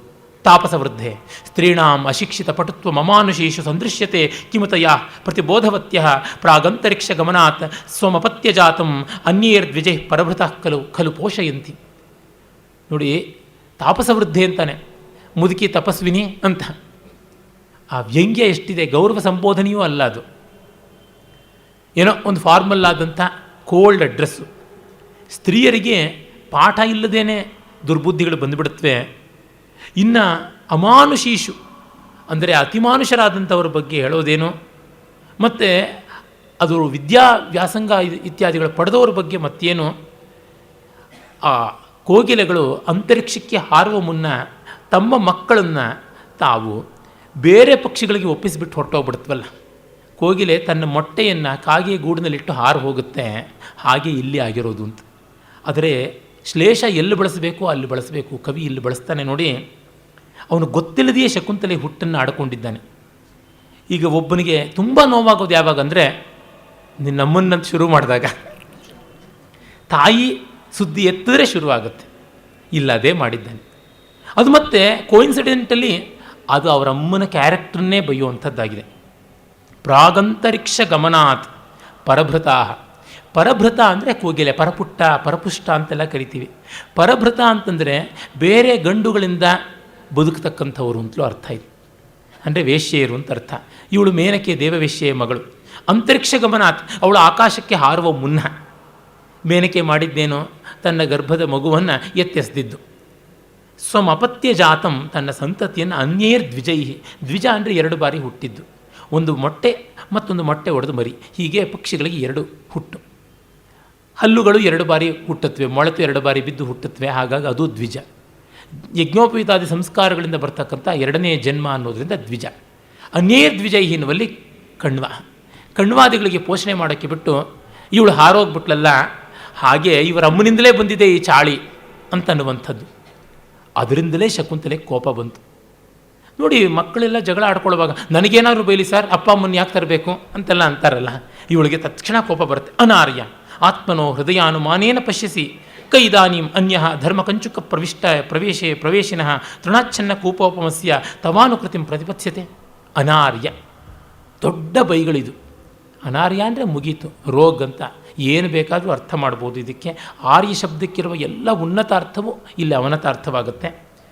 ನೀನು ಆತ್ಮದ ಅಂದರೆ ನಿನ್ನ ಹೃದಯದ ಅಳತೆಯಿಂದಲೇ ಮಿಕ್ಕೆಲ್ಲವನ್ನೂ ನೋಡಬೇಕು ಅಂತಿದೀಯಾ. ಧರ್ಮ ಕಂಚುಕ, ಧರ್ಮದ ಕವಚದೊಳಗೆ ಸೇರಿಕೊಂಡು ಹುಲ್ಲು ಮುಚ್ಚಿದ ಹಾಳು ಬಾವಿಯಂತೆ ಇದೆಯಾ, ನೀಚ ನೀನು, ನಿನ್ನಂತೆಯೇ ಎಲ್ಲರೂ ಅಂತ ಅಂದುಕೊಂಡ್ಯಾ ಅಂತಾಳೆ. ಆಗ ರಾಜನಿಗೂ ಅನ್ನಿಸ್ಬಿಡುತ್ತೆ ಆತ್ಮಗತ. ಕುರ್ವನ್ ಅಕೈತವ ಇವಾಸ್ಯ ಕೋಪಃ ಲಕ್ಷ್ಯತೆ. ನನ್ನನ್ನು ಸಂದಿಗ್ಧ ಬುದ್ಧಿಯಾಗಿ ಇರುವಂಥ ಸ್ಥಿತಿಯಲ್ಲಿ ತಂದಿಟ್ಟಿದ್ರು ಇವಳು ಕೋಪ ನೋಡಿದ್ರೆ ಅಕೈತವ ಇವ ದೃಶ್ಯತೆ. ಇವಳು ಕೋಪ ಪ್ರಾಮಾಣಿಕವಾಗಿರುವಂತೆ ತೋರುತ್ತೆ, ಇಲ್ಲಿ ಮೋಸ ಇಲ್ಲವೋ ಏನು ಅಂತ ಒಂದು ಕ್ಷಣ ಅನಿಸುತ್ತೆ. ಅಷ್ಟರ ಮಟ್ಟಿಗೆ ಅವಳಿಗೆ ಕ್ಷೋಭೆ ಉಂಟಾಗಿದೆ. ಆಮೇಲೆ ಅವನು ಹೇಳ್ತಾನೆ, ಭೇದಾದ್ ಭ್ರುವೋ ಕುಟಿಲಯೋರ್ ಅತಿಲೋಹಿತಾಕ್ಷ್ಯಾಹ ಭಗ್ನಂ ಶರಾಸನಮಿವಾತಿ ಋಷಾ ಸ್ಮರಸ್ಯ. ಇವಳು ಹುಪ್ಪು ಗಂಟಾಕಿದ್ದು ಮನ್ಮಥನ ಬಿಲ್ಲೇ ಮುರಿದಂತೆ ತೋರ್ತಾ ಇದೆ. ಏನು ತೀವ್ರತೆ, ಏನು ಕೋಪ ಬಂದಿದೆ ಅಂಥೇಳಿ ಮನಸ್ಸಿನಲ್ಲಿ ಅಂದುಕೊಂಡು, ಭದ್ರೇ ಪ್ರತಿತಂ ದುಷ್ಯಂತ ಚರಿತಂ, ದುಷ್ಯಂತನ ಚರಿತೆ ಲೋಕವಿಖ್ಯಾತ. ಮೇಡಮ್ ಕೇಳಿ ಈ ಮಾತನ್ನು, ಭದ್ರೇ ಅಂತನ್ನುವಂಥ very cold address, formal address ಮಾಡ್ತಾನೆ. ಆಗ ಶಕುಂತಲೆ ಸುಷ್ಠುತಾವದತ್ರ ಸ್ವಚ್ಛಂದಚಾರಿಣಿ ಕೃತಾಸ್ಮಿ. ಅಯ್ಯೋ, ಇನ್ನೇನು ನಾನು ಸ್ವಚ್ಛಂದಚಾರಿಣಿ, ಸ್ವೈರಿಣಿ ಅಂತ ಮಾಡಲ್ಪಟ್ಟಿದ್ದೀನಿ ಇವರಿಂದ. ಯಾಮಹಂ ಅಸ್ಯ ಪುರುವಂಶ ಪ್ರತ್ಯಯೇನ ಮುಖಮದೋಹೋ ಹೃದಯ ವಿಷಸ್ಯ ಹಸ್ತಾಭ್ಯಾಸಂ ಉಪಾಗತ. ಇವನು ಪಯೋಮುಖ ವಿಷಕುಂಭ, ಗೋಮುಖ ವ್ಯಾಘ್ರ, ಇವನ ಕೈಗೆ ಬಿದ್ದು ನಾನು ಹೀಗೆ ಹಾಳಾಗ್ಬಿಟ್ನಲ್ಲ ಅಂಥೇಳಿ ಪಟಾಂತೇನ ಮುಖಮಾವೃತ್ಯ ರೋದಿತಿ. ಸೆರಗಿನ ಅಡ್ಡ ಇಟ್ಟುಕೊಂಡು ಮುಖ ಮುಚ್ಚಿಕೊಂಡು ಗೊಳೋ ಅಂತ ಅಳ್ತಾಳಂತೆ. ಆ ಥರ ಅತ್ತಾಗ ಸ್ವಲ್ಪನಾದ್ರು ಸಮಾಧಾನ ಹೇಳಬೇಕಲ್ವ. ಯಾಕೆಂದರೆ ಅವಳನ್ನು ಚಿಕ್ಕ ವಯಸ್ಸಿಂದ ನೋಡಿರೋರು, ಶಾರಂಗರ್ವ ಶಾರದ್ವತ ಎಲ್ಲ. ಈ ಕ್ಷಣ ತಪ್ಪು ಮಾಡಿದ್ದಾಳೆ ಅಂತಂದರೆ ಹುಲಿ ಹಳ್ಳಕ್ಕೆ ಬಿತ್ತು ಅಂತ ಆಳುಗೊಂದು ಕಲ್ಲ. ಇತ್ತಂ ಅಪ್ರತಿಹತಂ ಚಾಪಲಂ ದಹತಿ. ಹಿಂದು ಮುಂದೆ ನೋಡದೆ ಮಾಡಿದ ಚಾಪಲ್ಯ ಹೀಗೆ ಸುಡೋದು ಅಂತಂತಾನೆ. ಇಷ್ಟು ಕಠೋರವಾದದ್ದು. ಅದನ್ನು ನೋಡಿದ್ರೆ ಆ ಸಭೆಯಲ್ಲಿದ್ದವರೆಲ್ಲ ಇವಳು ಮೊದಲಿಂದಲೂ ಹೀಗೆ ಅನಿಸುತ್ತೆ ಕಾಣೋ, ಅದಕ್ಕೆ ಈಗ ಅವರೇ ಬೈತಾ ಇದ್ದಾರೆ, ಕರ್ಕೊಂಡು ಬಂದವರೇ. ಇಂತಹ ಕ್ರೌರ್ಯ. ಶಕುಂತಲೆ ಕಣ್ವನ ಪರಮ ಪ್ರಿಯಳಾದ ಪುತ್ರಿ. ಅದು ಇವರಿಗೇನು ಹೊಟ್ಟೆ ಕಿಚ್ಚು ಬಂದಿತ್ತು, ಎಂಥದ್ದು, ಮತ್ತೆ ಮಗಳು ಅಂತ ಮುದ್ದಿಸ್ತಾ ಇದ್ದಿದ್ದು ಅಂತ ಏನೋ ಅದನ್ನು ನಮ್ಮ ಕಲ್ಪನೆಗೆ ಬಿಟ್ಟುಬಿಡ್ತಾನೆ ಕವಿ. ಆದರೆ ಈ ಬ್ರಹ್ಮಚಾರಿಗಳಿಗೆ, ಇನ್ಕ್ಲೂಡಿಂಗ್ ಮೀ, ವಿವೇಕ ಕಡಿಮೆ. ಲೋಕ ಸಂಪರ್ಕದಲ್ಲಿ ಹದ ಆಗಬೇಕು. ಹದ ಆದಾಗ ಗೊತ್ತಾಗುತ್ತೆ ಇವ್ರಿಗೆ ಹಿಂದಿಲ್ಲ ಮುಂದಿಲ್ಲ, ಲಂಗಿಲ್ಲ ಲಗಾಮಿಲ್ಲ. ಏನಂದರೆ ಅದು ಮಾತಾಡೋದು, ಹೇಗಂದರೆ ಹಾಗೆ ಆಡುವುದು, ಈ ಥರ ಆಗುತ್ತಲ್ಲ. ಸ್ವಲ್ಪ ಕಾರುಣ್ಯ ವಹಿಸಬೇಕಾಗಿತ್ತು. ಅಮ್ಮ ಸ್ವಲ್ಪ ಸಮಾಧಾನ ಮಾಡ್ಕೋ ಮಗಳೇ ಅಂತ ಅನ್ನಬೇಕಾಗಿತ್ತು. ತಂಗಿ ಅಕ್ಕ ಎಷ್ಟೆಲ್ಲ ಇದೆ, ಒಂದೂ ಇಲ್ಲ. ಅತಃ ಪರೀಕ್ಷೆ ಕರ್ತವ್ಯಂ ವಿಶೇಷಾತ್ ಸಂಗತಂ ರಹ ಅಜ್ಞಾತ ಹೃದಯೇಶ್ವೇವಂ ವೈರಿ ಭವತಿ ಸೌಹೃದಂ. ಉಪದೇಶ ಬೇರೆ. ಆದ್ದರಿಂದಲೇ ಹಿಂದೂ ಮುಂದೆ ನೋಡದೆ ಗುಟ್ಟಾಗಿ ಯಾರನ್ನು ಲಪಟಾಯಿಸ್ಕೊಂಡು ಹೋಗಬಾರ್ದು. ಅದರಿಂದಲೇ ವೈರಿ ಭವತಿ ಸೌಹೃದಂ. ಹೀಗೆಲ್ಲ ಫ್ರೆಂಡ್ಶಿಪ್ ಮಾಡಿಕೊಂಡ್ರೆ ವೈರ ಆಗುತ್ತೆ.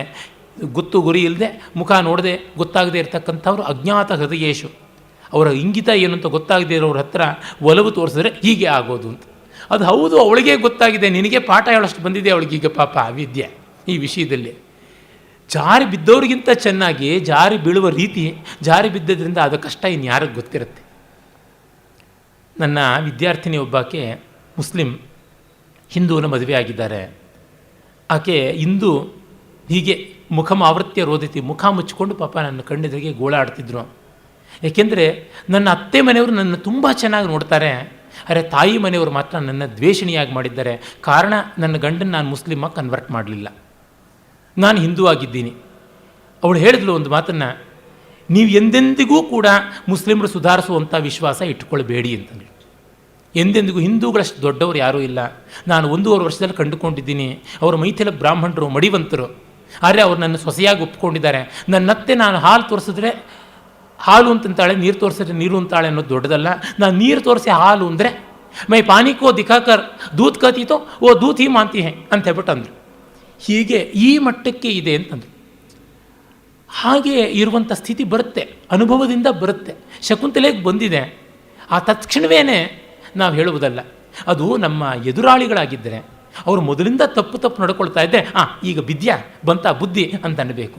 ಹಾಗಲ್ಲದೆ ಪಾಪ ಆ ಅನಸೂಯ ಪ್ರೇಮವದೇರಿ ಸಂದರ್ಭದಲ್ಲಿ ಬಂದಿದ್ದರೆ ಚೆನ್ನಾಗಿರ್ತಿತ್ತು. ನೋಡಿ ವಿಧಿ ಹೇಗೆ ಅವ್ರನ್ನ ಐಸೋಲೇಟ್ ಮಾಡ್ತು ಅಂತ. ಅವರಾಗಿದ್ದರೆ ನಿಮ್ಮ ಮಗಳ ಪ್ರಥಮಾಪರಾಧ ಅಂತ ಹೇಳಿ ಅಂಥ ದುರ್ವಾಸನಿಂದ ಉಶಾಪ ಕೊಡಿಸ್ಕೊಂಡು ಬಂದಿದ್ದಾರೆ. ಪ್ರೇಮವದೆ ನಿಮ್ಮ ಮಗಳ ತವ ಪುತ್ರಿಕಾಯ ಪ್ರಥಮಾಪರಾಧ, ನಿಮ್ಮ ಮಗಳ ಮೊದಲನೇ ಅಪರಾಧ ಅಂತ ಹೊಟ್ಟೆಗೆ ಹಾಕ್ಕೊಳ್ಳಿ, ಮನ್ನಿಸಿ ಅಂತ ಅವನೂ ಕೂಡ ಶೀಘ್ರಕೋಪಿಯಾದವನು ಅನುಗ್ರಹ ಮಾಡಿದ್ದಾನೆ.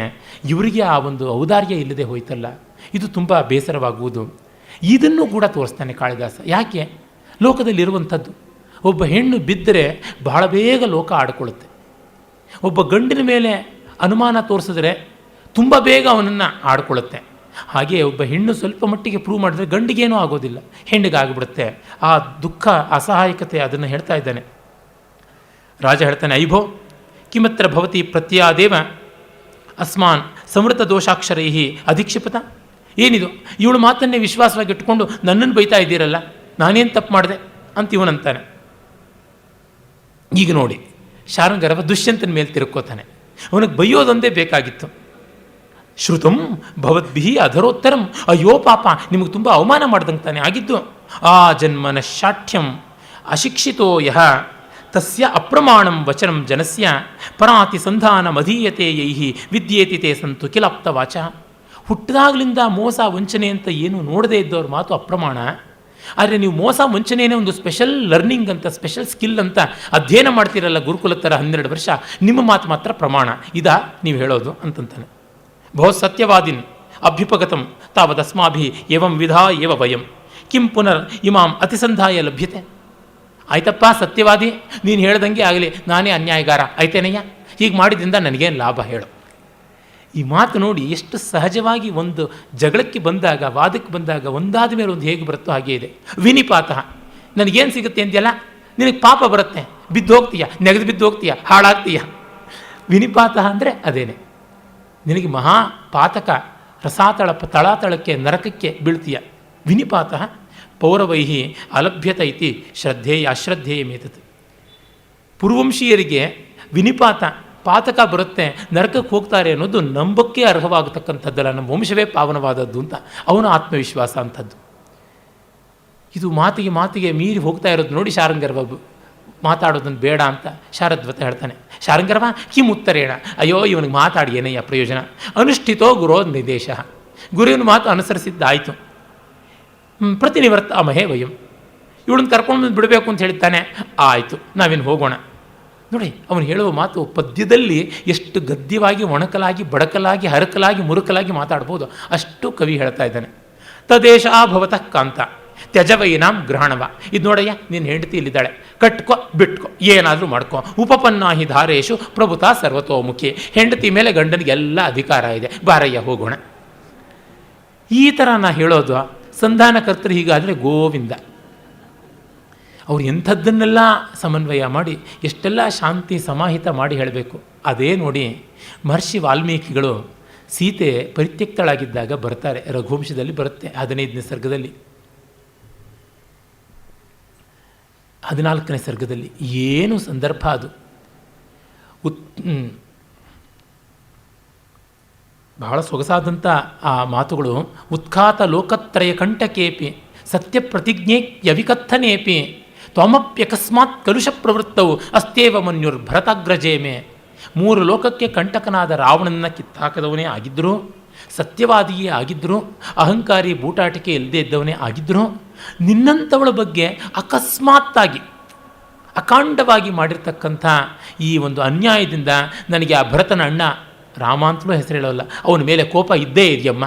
ನಾನು ನಿಮ್ಮ ಮಾವ ದಶರಥನಿಗೆ ಸ್ನೇಹಿತ, ನಿನ್ನ ತಂದೆ ಜನಕ ನನಗೆ ಗೊತ್ತು, ನನ್ನ ಆಶ್ರಮಕ್ಕೆ ಬಾರಮ್ಮ. ನೀನು ತಾಯ್ತನವನ್ನು ಪಡೆಯುವ ಮುನ್ನವೇ ನಿನ್ನ ಕೈಲಾಗತಕ್ಕಂಥ ರೀತಿಯಲ್ಲಿ ನೀನು ತವಾನುರೂಪೈಹಿ, ನಿನ್ನ ಕೈಗೆ ಒದಗಿ ಬರ್ತಕ್ಕಂಥ ಭಾರ ಎತ್ತೋಕ್ಕೆ ಅರ್ಹವಾಗತಕ್ಕಂಥ ಬಿಂದಿಗೆಗಳಿಂದ ಆಶ್ರಮದ ಬಾಲವೃಕ್ಷಾನ್, ಆ ವೃಕ್ಷಗಳಿಗೆ ನೀನು ನೀರನ್ನು ಸೇಚನೆ ಮಾಡುವ ಮೂಲಕವಾಗಿ ಮಕ್ಕಳಿಗೆ ಹಾಲು ಕುಡಿಸಿದ ಸಂತೋಷವನ್ನು ಪಡಿ, ಬಾ ನಮ್ಮ ಆಶ್ರಮಕ್ಕೆ ಬಾ ಅಂತ ಕರ್ಕೊಂಡು ಹೋಗೋದು. ಅದು ಹೇಗಿದೆ? ಏನೋ ಆಗಿರಬೇಕು, ಅದಕ್ಕೆ ರಾಮ ಬಿಟ್ಟಿರಬೇಕು, ಏನಾದ್ರೇನು ನಮಗೆ ತಪ್ಪತ್ತಾ ಗ್ರಹಚಾರ, ಬಾ ಬಂದು ಸಾಯಿ ಆಶ್ರಮಕ್ಕೆ ಅಂತಂದರೆ ಹೀಗಲ್ಲ. ಸಮಾಧಾನ ಮಾಡ್ತಕ್ಕಂಥದ್ದು, ನಯ ತೋರಿಸ್ತಕ್ಕಂಥದ್ದು. ಯಾವ ರೀತಿ ಒಳ್ಳೆಯವರಿಗೆ ಕಷ್ಟ ಬಂದಾಗ, ಒಳ್ಳೆಯವರು ತಪ್ಪು ಮಾಡಿದಾಗ ಆ ತಪ್ಪನ್ನು ಆಡಿ ಆಡಿ ಆಡಿ ಆಡಿ ಉಜ್ಜಿ ಉಜ್ಜಿ ಉಜ್ಜಿ ನೋವು ಮಾಡ್ತಕ್ಕಂಥದ್ದು ತುಂಬ ತಪ್ಪು. ಎಷ್ಟೋ ಬಾರಿ ಒಳ್ಳೆ ವಿದ್ಯಾರ್ಥಿಗಳು ಒಂದು ಪರೀಕ್ಷೆಯಲ್ಲಿ ಏನೋ ಒಂದು ಸಬ್ಜೆಕ್ಟ್ ಫೇಲ್ ಆಗಿಬಿಡ್ತಾರೆ. ಅವ್ರನ್ನ ತಂದೆ ತಾಯಿಗಳು ಎಷ್ಟು ಚೆನ್ನಾಗಿ ನೋಡ್ಕೊಳ್ಬೇಕಾದದ್ದು. ನನಗೆ ಗೊತ್ತೇ ಇತ್ತು ಅವತ್ತು ನೀನು ಸಿನಿಮಾಗೆ ಓದಿಯಲ್ಲ ಅದಕ್ಕೆ ನೀನು ಫೇಲ್ ಆಗಿದ್ದು. ನನಗೆ ಗೊತ್ತೇ ಇತ್ತು ಅವತ್ತು ಒಂದು 1/4 ಗಂಟೆ ಕಾಲ ಗೇಟ್ ಹತ್ರ ನಿಂತ್ಕೊಂಡು ಫ್ರೆಂಡ್ ಹತ್ರ ಮಾತಾಡಿಬಿಟ್ಟೆ, ಓದಲಿಲ್ಲ, ನನಗೆ ಗೊತ್ತೇ ಇತ್ತು. ಮಹಾಭಾರತದ ಆರಂಭದಲ್ಲಿ ಆ ಪರ್ವಾನುಕ್ರಮಣಿಕ ಅಧ್ಯಾಯದಲ್ಲಿ ಧೃತರಾಷ್ಟ್ರತಾನೆ, ನನಗೆ ಗೊತ್ತಿತ್ತು ಸಂಜಯ ಆವತ್ತೇನೆ ದುರ್ಯೋಧನ ವಿಷ ಹಾಕದ, ಆಗಲೇ ಆಗುತ್ತೆ ಅಂತ ಗೊತ್ತಿತ್ತು, ನನಗೆ ಗೊತ್ತಿತ್ತು ಆಗಲೇ ಅವನು ವಾರಣಾವತದಲ್ಲಿ ಅಗ್ನಿಗೆ ಆಹುತಿ ಮಾಡೋದಕ್ಕೆ ಹೊರಟೋಗಿದ್ದ ಅಂತ. ಸರಿ, ಗೊತ್ತೇ ಇತ್ತು, ಒಮ್ಮೆನಾದರೂ ಹೇಳಿದೆಯಾ? ಇಲ್ವಲ್ಲ. ಧೃತರಾಷ್ಟ್ರ ಹೀಗೆ ಹಾಡ್ಬೋದೇ ಹೊರತುನುವೆ ಬೇರೆಯವರು ಹಾಡುವಂಥದ್ದಲ್ಲ. ಮತ್ತು ಶಕುಂತಲೆ ಇಲ್ಲೇ ಇರಲಿ ಅಂಥೇಳಿ, ಗೌತಮಿ ಗಚ್ಛಾಗ್ರತಃ, ಗೌತಮಿ ಮುಂದೆ ಹೋಗು ಅಂತ. ಪಾಪ ಅಯ್ಯೋ ಪಾಪ ಅನ್ನುವಂಥದ್ದು ಅದೊಂದು ಜೀವ, ಹೋಗು ನೀನು ಮುಂದೆ ಅಂತ ಅವಳಿಗೆ ಬೇರೆ ಹೇಳಿಬಿಡ್ತಾರೆ ಇಬ್ಬರು. ಶಕುಂತಲೆ ಹೇಳ್ತಾಳೆ, ಕಥಮನೇನ ಕಿತವೇನ ವಿಪ್ರಲಬ್ಧಾಸ್ಮಿ, ಈ ಪಾಪಿಷ್ಟನತ್ತೆಲ್ಲ ಬಿಟ್ಟುಬಿಟ್ಟಿರಿ, ಈ ಮೋಸಗಾರನತ್ರ ಬಿಟ್ಟು ಹೋಗ್ತಿದ್ದೀರಲ್ಲ, ಇವಾಮಪಿ ಇವಾಂ ಪರಿತ್ಯಜತ, ನೀವೂ ನನ್ನನ್ನು ಬಿಟ್ಬಿಡ್ತಿದ್ದೀರಲ್ಲ. ಗೌತಮಿ ಪಾಪ ಹೇಳ್ತಾಳೆ, ವತ್ಸಾ ಶಾರ್ಂಗರವ ಅನುಗಚ್ಚತೀಯಂ ಖಲು ಕರುಣಪರಿದೇವಿನಿ ಶಕುಂತಲ ಪ್ರತ್ಯಾದೇಶ ಪರುಷೇ ಭರ್ತರಿ ಕಿಂವಾಮಿಯ ಪುತ್ರಿಕಾ ಕರೋತು. ನಮ್ಮನ್ನೇ ಹಿಂಬಾಲಿಸಿ ಬರ್ತಾ ಇದ್ದಾಳಲ್ಲ ಪಾಪ, ಗಂಡ ಈ ಥರ ಕಠೋರವಾದ ಮಾತಾಡಿದ್ರೆ ಈ ಬಡಪಾಯಿ ಏನು ಮಾಡ್ತಾಳೆ, ನನ್ನ ಮಗುಗೆ ಏನು ಗತಿ ಅಂತ ಕೇಳಿದ್ರೆ, ಕಿಂ ಪುರೋಭಾಗ್ಯ ಸ್ವಾತಂತ್ರ್ಯ ಮೌಲಂಬಸೆ, 3 ಬಿಟ್ಟವಳೆ, ಇದೇನಿದು, ಇನ್ನೂ ಮೀರೋದಕ್ಕೆ ಹೋಗ್ತಿದೆಯಾ, ಮರ್ಯಾದೆ, ಸುಮ್ಮನೆ ಇರು ಅಂತ ಶಾರ್ಂಗರವ ದಬಾಯಿಸ್ತಾನೆ. ಪುರೋಭಾಗ್ಯ ಅಂತಂದರೆ ಗಂಡು ಬೀರಿ ಅಂತ ಅರ್ಥ. ಶಕುಂತಲ ಪಾಪ ನಡುಗು ಬಿಡ್ತಾಳೆ. ಅವಳು ಜನ್ಮದಲ್ಲಿ ಇಂಥ ಬೈಗಳನ್ನು ಕೇಳಿಲ್ಲ. ಆಶ್ರಮದಲ್ಲಿ ಎಲ್ಲರೂ ಮುದ್ದಾಗಿ ಎಲ್ಲರೂ ಪ್ರೀತಿಯಿಂದ ಬೆಳೆಸಿದ್ದು, ಕಣ್ವ ಮಹರ್ಷಿಗಳ ಸರ್ವಸ್ವದಂತೆ ಇದ್ದವಳು, ಒಂದು ಹಗಲಲ್ಲಿ ಇಷ್ಟು ಬದಲಾವಣೆ. ಶಕುಂತಲೆ ಯದಿ ಯಥಾ ವದತಿ ಕ್ಷಿತಿಪಸ್ತಥಾ ತ್ವಮಸಿ ಕಿಂ ಪಿತುರುತ್ಕುಲಯಾ ತ್ವಯ ಅಥ ಅತು ವೇತ್ಸಿ ಶುಚಿರ್ವ್ರತಮಾತ್ಮನಃ ಪತಿಕುಲೇ ತವ ದಾಸ್ಯಮಪಿ ಕ್ಷಮಂ. ನೋಡ, ಇಲ್ಲಿದ್ದಾನೆ ನಿನ್ನ ಗಂಡ, ನೀನಿದ್ದೀಯ, ನಿನ್ನ ತವ್ರ ಮನೆ ಮುಗೀತು ಕಥೆ. ನೀನು ತಿಳ್ಕೊಳ್ಬೇಕಾದಿಷ್ಟೇ, ಗಂಡನ ಮನೆಯಲ್ಲಿ ಬದುಕಿರ್ತೀಯೋ ಸತ್ತಿರ್ತೀಯೋ, ದಾಸಿನೋ ರಾಣಿನೋ, ಅಲ್ಲಿದ್ದು ಸಾಯಿ ಅಷ್ಟೇ, ಹಾಯಾಗಿ ಸಾಯಿ, ನಾನು ಹೊರಡ್ತೀನಿ, ಸಾಧಯಾಮೋ ವಯಂ, ನಾವು ಹೊರಟೋಗ್ತೀವಿ. ಹೀಗೆ ಕಡ್ಡಿ ಮುರಿದಂತೆ ಮಾತುಗಳನ್ನು ಆಡಿ ಆಡಿ ಹೊರಟೋಗ್ಬಿಡ್ತಾರೆ. ಆಗ ರಾಜ ಇದನ್ನು ನೋಡ್ತಾ ಇತ್ತು, ಈ ಸೀನನ್ನು ಕೇಳ್ತಾನೆ, ಇದೇನು ಇವಳು ನಿಲ್ಲೇ ಬಿಟ್ಬಿಡ್ತೀರಲ್ಲ, ಇದೆಂಥದ್ದು, ಇದೆಲ್ಲ ಆಗುವಂಥದ್ದಲ್ಲ, ಇವಳು ಇಲ್ಲಿದ್ದರೆ ನನಗೇನು ಮನಸ್ಸು ಕರಗುವಂಥದ್ದಲ್ಲ. ಯಾಕೆ? ಕುಮುದಾನ್ಯೇವ ಶಶಾಂಕ ಸವಿತಾ ಬೋಧಯತಿ ಪಂಕಜಾನ್ಯೇವ ವಶಿನಾಂ ಹಿ ಪರಪರಿಗ್ರಹ ಸಂಶ್ಲೇಷ ಪರಾಂಗುಖಿ ವೃತ್ತಿ. ಚಂದ್ರ ನೈದಲೆಯನ್ನೇ ಅರಳಿಸ್ತಾನೆ, ಸೂರ್ಯ ಕಮಲವನ್ನೇ ಅರಳಿಸ್ತಾನೆ, ಎಕ್ಸ್ಚೇಂಜ್ ಆಗೋಲ್ಲ. ನಮ್ಮಂಥ ವಶಿಗಳ ಸಂಯಮಿಗಳ ವರ್ತನೆ ಪರ ಸ್ತ್ರೀಯರ ಬಗ್ಗೆ ಒಂದು ಸ್ವಲ್ಪವೂ ಸುಮುಖವಾಗುವಂಥದ್ದಲ್ಲ. ನೋಡಿ, ಪರಪರಿಗ್ರಹ ಅಂತಾನೆ. ಪರಿಗ್ರಹ ಪುಲ್ಲಿಂಗ, ಬೇರೊಬ್ಬರ ಸೊತ್ತು, ಬೇರೆಯವರ ಕುಟುಂಬ, ಬೇರೆಯವರ ಮನೆಯವರು ಅನ್ನುವಂಥ ಒಂದು ತುಂಬ ನ್ಯೂಟ್ರಲ್ ಆದಂಥ ಮಾತನ್ನು ಆಡ್ತಾ ಇದ್ದಾನೆ. ಬೇರೆಯವರ ಹೆಂಡತಿ ಎನ್ನುವ ಸ್ತ್ರೀ ಶಬ್ದವನ್ನು ತರ್ತಾ ಇಲ್ಲ. ಶಾರ್ಂಗರವ ಹೇಳ್ತಾನೆ, ಆಯಿತು, ನೀನು ಬಹಳ ಅಧರ್ಮ ಬೀರು ಅಂತೀಯಲ್ಲ, ನಿನ್ನ ಹೆಂಡತಿ ಆಗಿದ್ದ ಪಕ್ಷದಲ್ಲಿ, ಅವಳನ್ನು ಮರೆತೇ ಇದ್ದ ಪಕ್ಷದಲ್ಲಿ ನಿನ್ನ ಹೆಂಡತಿಯನ್ನು ಬಿಡೋದು ತಪ್ಪಾಗೋದಿಲ್ವಾ ಅಂತ ಒಂದು ಯುಕ್ತಿನ ಮಾಡ್ತಾನೆ. ತದಾ ಕಥಂ ಅಧರ್ಮ ಭೀರು ಭವಾನ್. ಆಗ ರಾಜ ಹೇಳ್ತಾನೆ, ಭವಂತಮೇವತ್ರ ಗುರುಲಾಘವಂ ಪೃಚ್ಛಾಮಿ. ಆಸ್ಥಾನ ಪುರೋಹಿತನ ಕೇಳ್ತಾನೆ, ನೀವೇ ಹೇಳಿ ನ್ಯಾಯವನ್ನು. ಮೂಢಸ್ಯಾಮಹಮೇಶಾವ ವದೇನ್ ಮಿಥ್ಯೇತಿ ಸಂಶಯೇ ದಾರತ್ಯಾಗಿ ಭವಾಮ್ಯಾಹೋ ಪರಸ್ತ್ರೀ ಸ್ಪರ್ಶ ಪಾಂಸುಲಃ. ನಾನು ಪೆದ್ದನಾಗಿ ಇವಳನ್ನು ಮರ್ತಿದ್ದೇ ಆದ ಪಕ್ಷದಲ್ಲಿ ಅದು ಒಂದು, ಹಾಗಲ್ಲದೆ ನಾನು ಇವಳನ್ನು ತಿಳಿದು ಒಪ್ಪಿಸಿಕೊಳ್ಳೋದೊಂದು. ಈಗ ಹೇಳಿ, ಕೈ ಹಿಡಿದ ಪತ್ನಿಯಾಗಿ ಇವಳನ್ನು ಮರೆತು ದೂರ ಮಾಡೋದು ಅದು ಯುಕ್ತತರವೋ, ಇವಳ ಕೈ ಹಿಡಿಯದೆ ನಾನು ಪರಸ್ತ್ರೀಯನ್ನ ಪತ್ನಿ ಅಂತ ಒಪ್ಪಿಕೊಳ್ಳೋದು ಹೆಚ್ಚು. ದಾರತ್ಯಾಗಿ ಭವಾಮ್ಯಾಹು, ಕಟ್ಟಿಕೊಂಡವಳನ್ನು ಬಿಡುವುದು ದೊಡ್ಡ ಪಾತಕವೋ, ಬೇರೊಬ್ಬನ ವಸ್ತುವನ್ನು ಬೇರೊಬ್ಬಳನ್ನು ಒಪ್ಪಿಸಿಕೊಳ್ಳೋದು ಪಾತಕವೋ ಹೇಳಿ ಅಂತ, ನೀವೇ ಹೇಳಿ ಅಂತ. ಇಲ್ಲಿಗೆ ನೋಡಿ ದುಷ್ಯಂತನ ಕಡೆಗೆ ತಕ್ಕಡಿ ವಾಲ್ಬಿಡುತ್ತೆ. ಪರಸ್ತ್ರೀ ಪರಿಗ್ರಹಕ್ಕಿಂತ ದೊಡ್ಡ ಪಾತಕ ಇಲ್ಲ ಅಂತ. ಇದು ನಮ್ಮಲ್ಲಿ ತುಂಬ ದೊಡ್ಡ ಮೌಲ್ಯವಾಗಿ ಬಂತು. ಯಾಕೆಂದರೆ ತನ್ನ ಮನೆ ಒಡ್ಕೊಳ್ಬಹುದು, ಬೇರೊಬ್ಬರ ಮನೆ ಒಡಿಬಾರ್ದು. ತನ್ನ ಮನೆ ಒಡ್ಕೊಂಡ್ರೆ ಇಬ್ಬರಿಗೆ ಅನ್ಯಾಯ, ಬೇರೊಬ್ಬನ ಮನೆ ಒಡೆದ್ರೆ 4 ಜನಕ್ಕೆ ಅನ್ಯಾಯ. ಇವನನ್ನು ಕಟ್ಕೊಂಡವಳಿಗೆ, ಆ ಇನ್ನೊಬ್ಬನ ಕಟ್ಕೊಂಡವಳಿಗೆ, ಹೀಗಾಗಿ 2 ಮನೆ ಒಡೆಯೋದು ತಪ್ಪುತ್ತೆ. ಇದೇ ಕಡಿಮೆ ಅಪರಾಧ, ಹಾಗಾಗಿ ಇದನ್ನೇ ಮಾಡ್ತೀನಿ ಅಂತ ಅನ್ನುವಂಥದ್ದು ಅವನ ದೃಷ್ಟಿ. ಪುರೋಹಿತ ಯೋಚನೆ ಮಾಡಿ ಹೇಳ್ತಾನೆ, ಏನೇ ಆಗಲಿ ನಿನಗೆ ಚಕ್ರವರ್ತಿ ಸಂತಾನ ಅಂತ ಉಂಟು ಭವಿಷ್ಯ, ಇವಳನ್ನು ನನ್ನ ಮನೇಲಿ ಇಟ್ಕೊಳ್ಳೋಣ. ಅತ್ರ ಭವತಿ ತಾವದ್ ಆಪ್ರಸವಾತ್ ಅಸ್ಮದ್ ಗೃಹೇ ತಿಷ್ಠತು. ಆ ಪುರೋಹಿತ ಸೋಮರಾತನ ವರ್ತನೆ ನೋಡಿ, ನಗರದವನು, ಅವನಿಗಿದ್ದ ಕಾರುಣ್ಯ ಈ ಮುಂಡೆ ವಕ್ಕಿಲ್ಲ, ಕಾಡಿಂದ ಬಂದಿವೆ, ಯಾತಕ್ಕೆ ಝೂನಲ್ಲಿರಬೇಕಷ್ಟೇ. ಅವನು ಶಕುಂತಲೆಯನ್ನು ಅತ್ರ ಭವತಿ, ಇಲ್ಲಿರುವ ಪೂಜ್ಯಳಾದವಳು ಅಂತಲೇ ಹೇಳ್ತಾ ಇದ್ದಾನೆ. ಅವನು ಹಿರಿಯ, ಪ್ರಾಜ್ಞ, ಸಂಸ್ಕಾರವಂತ, ಲೋಕಾನುಭವ ಇದೆ, ಶಾಸ್ತ್ರಾನುಭವ ಇದೆ, ಅದೆಲ್ಲ ಇದೆ ಅನ್ನೋದು 1-2 ಮಾತಿನಿಂದಲೇ ಗೊತ್ತಾಗುತ್ತೆ. ಅವನಿಗೆ ನ್ಯಾಯ ಒಪ್ಪಿಸೋವರೆಗೂ ಅವನು ಬಾಯಿ ಹಾಕಲಿಲ್ಲ ನೋಡಿ. ಅವನು ಬಾಯಿ ಹಾಕ್ಕೊಂಡು ಬರ್ಬೋದಾಗಿತ್ತು, ಆಸ್ಥಾನ ಪುರೋಹಿತ ಅಲ್ವಾ. ಸಂದರ್ಭ ಏನು ಅಂತ ಇವರೆಲ್ಲರ ಗಲಾಟೆಯಿಂದ ಕೇಳಿ ತಿಳ್ಕೊಂಡ. ಕಡೆಯಲ್ಲಿ 10 ಕಟ್ಟೋಲೆ ಒಂದು ಮುತ್ತು ಕಟ್ಟು ಅಂತ ಒಳ್ಳೆ ಮಾತಾಡ್ತಾ ಇದ್ದಾನೆ. ನೋಡಪ್ಪ, ನಿನ್ನ ಪತ್ನಿಯೇ ಆಗಿದ್ದ ಪಕ್ಷದಲ್ಲಿ ಅವಳಿಗೆ ಸಂತಾನವಾದರೆ ಅದು ಚಕ್ರವರ್ತಿ ಲಕ್ಷಣೋಪೇತವಾಗಿರುತ್ತೆ ಅಂತ ಭವಿಷ್ಯ ಉಂಟು.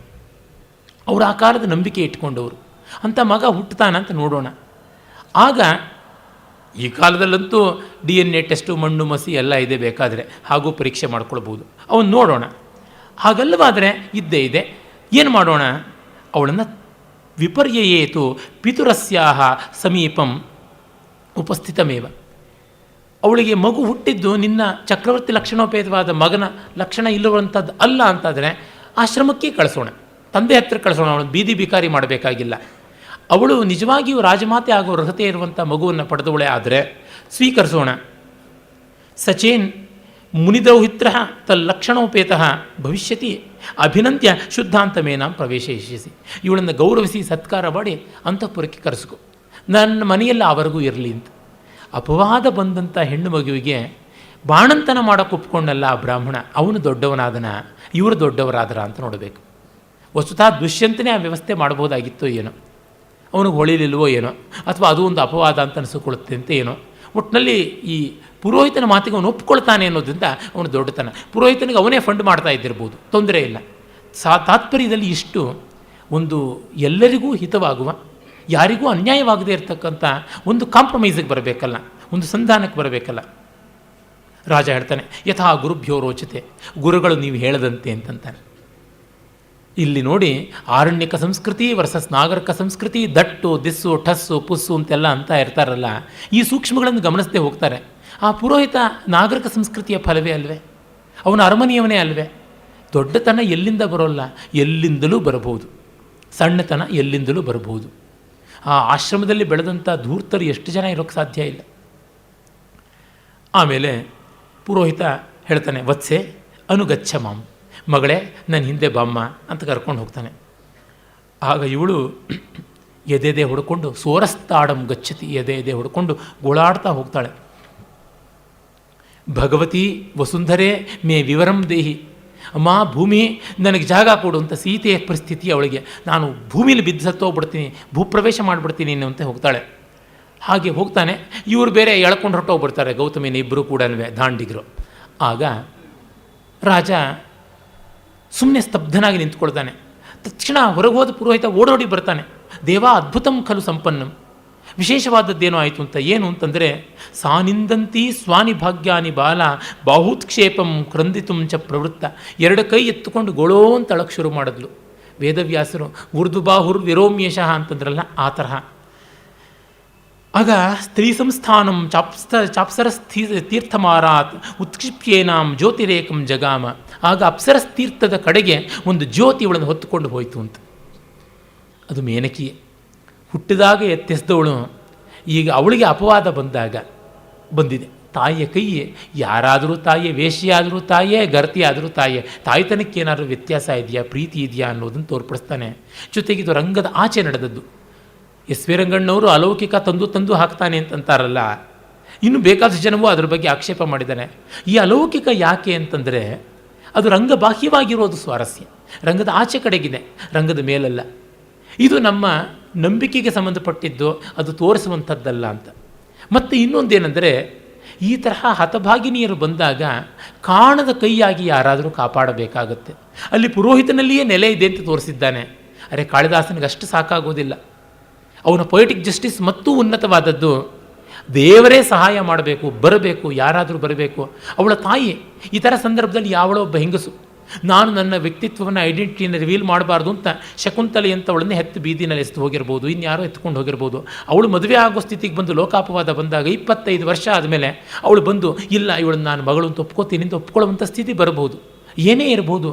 ಈ ಥರದ ಒಂದು ಭಾವುಕವಾದ ಸಂದರ್ಭ, ಬಹಳ ಗಂಭೀರವಾದ ಸಂದರ್ಭವನ್ನು ತೋರಿಸ್ತಾನೆ.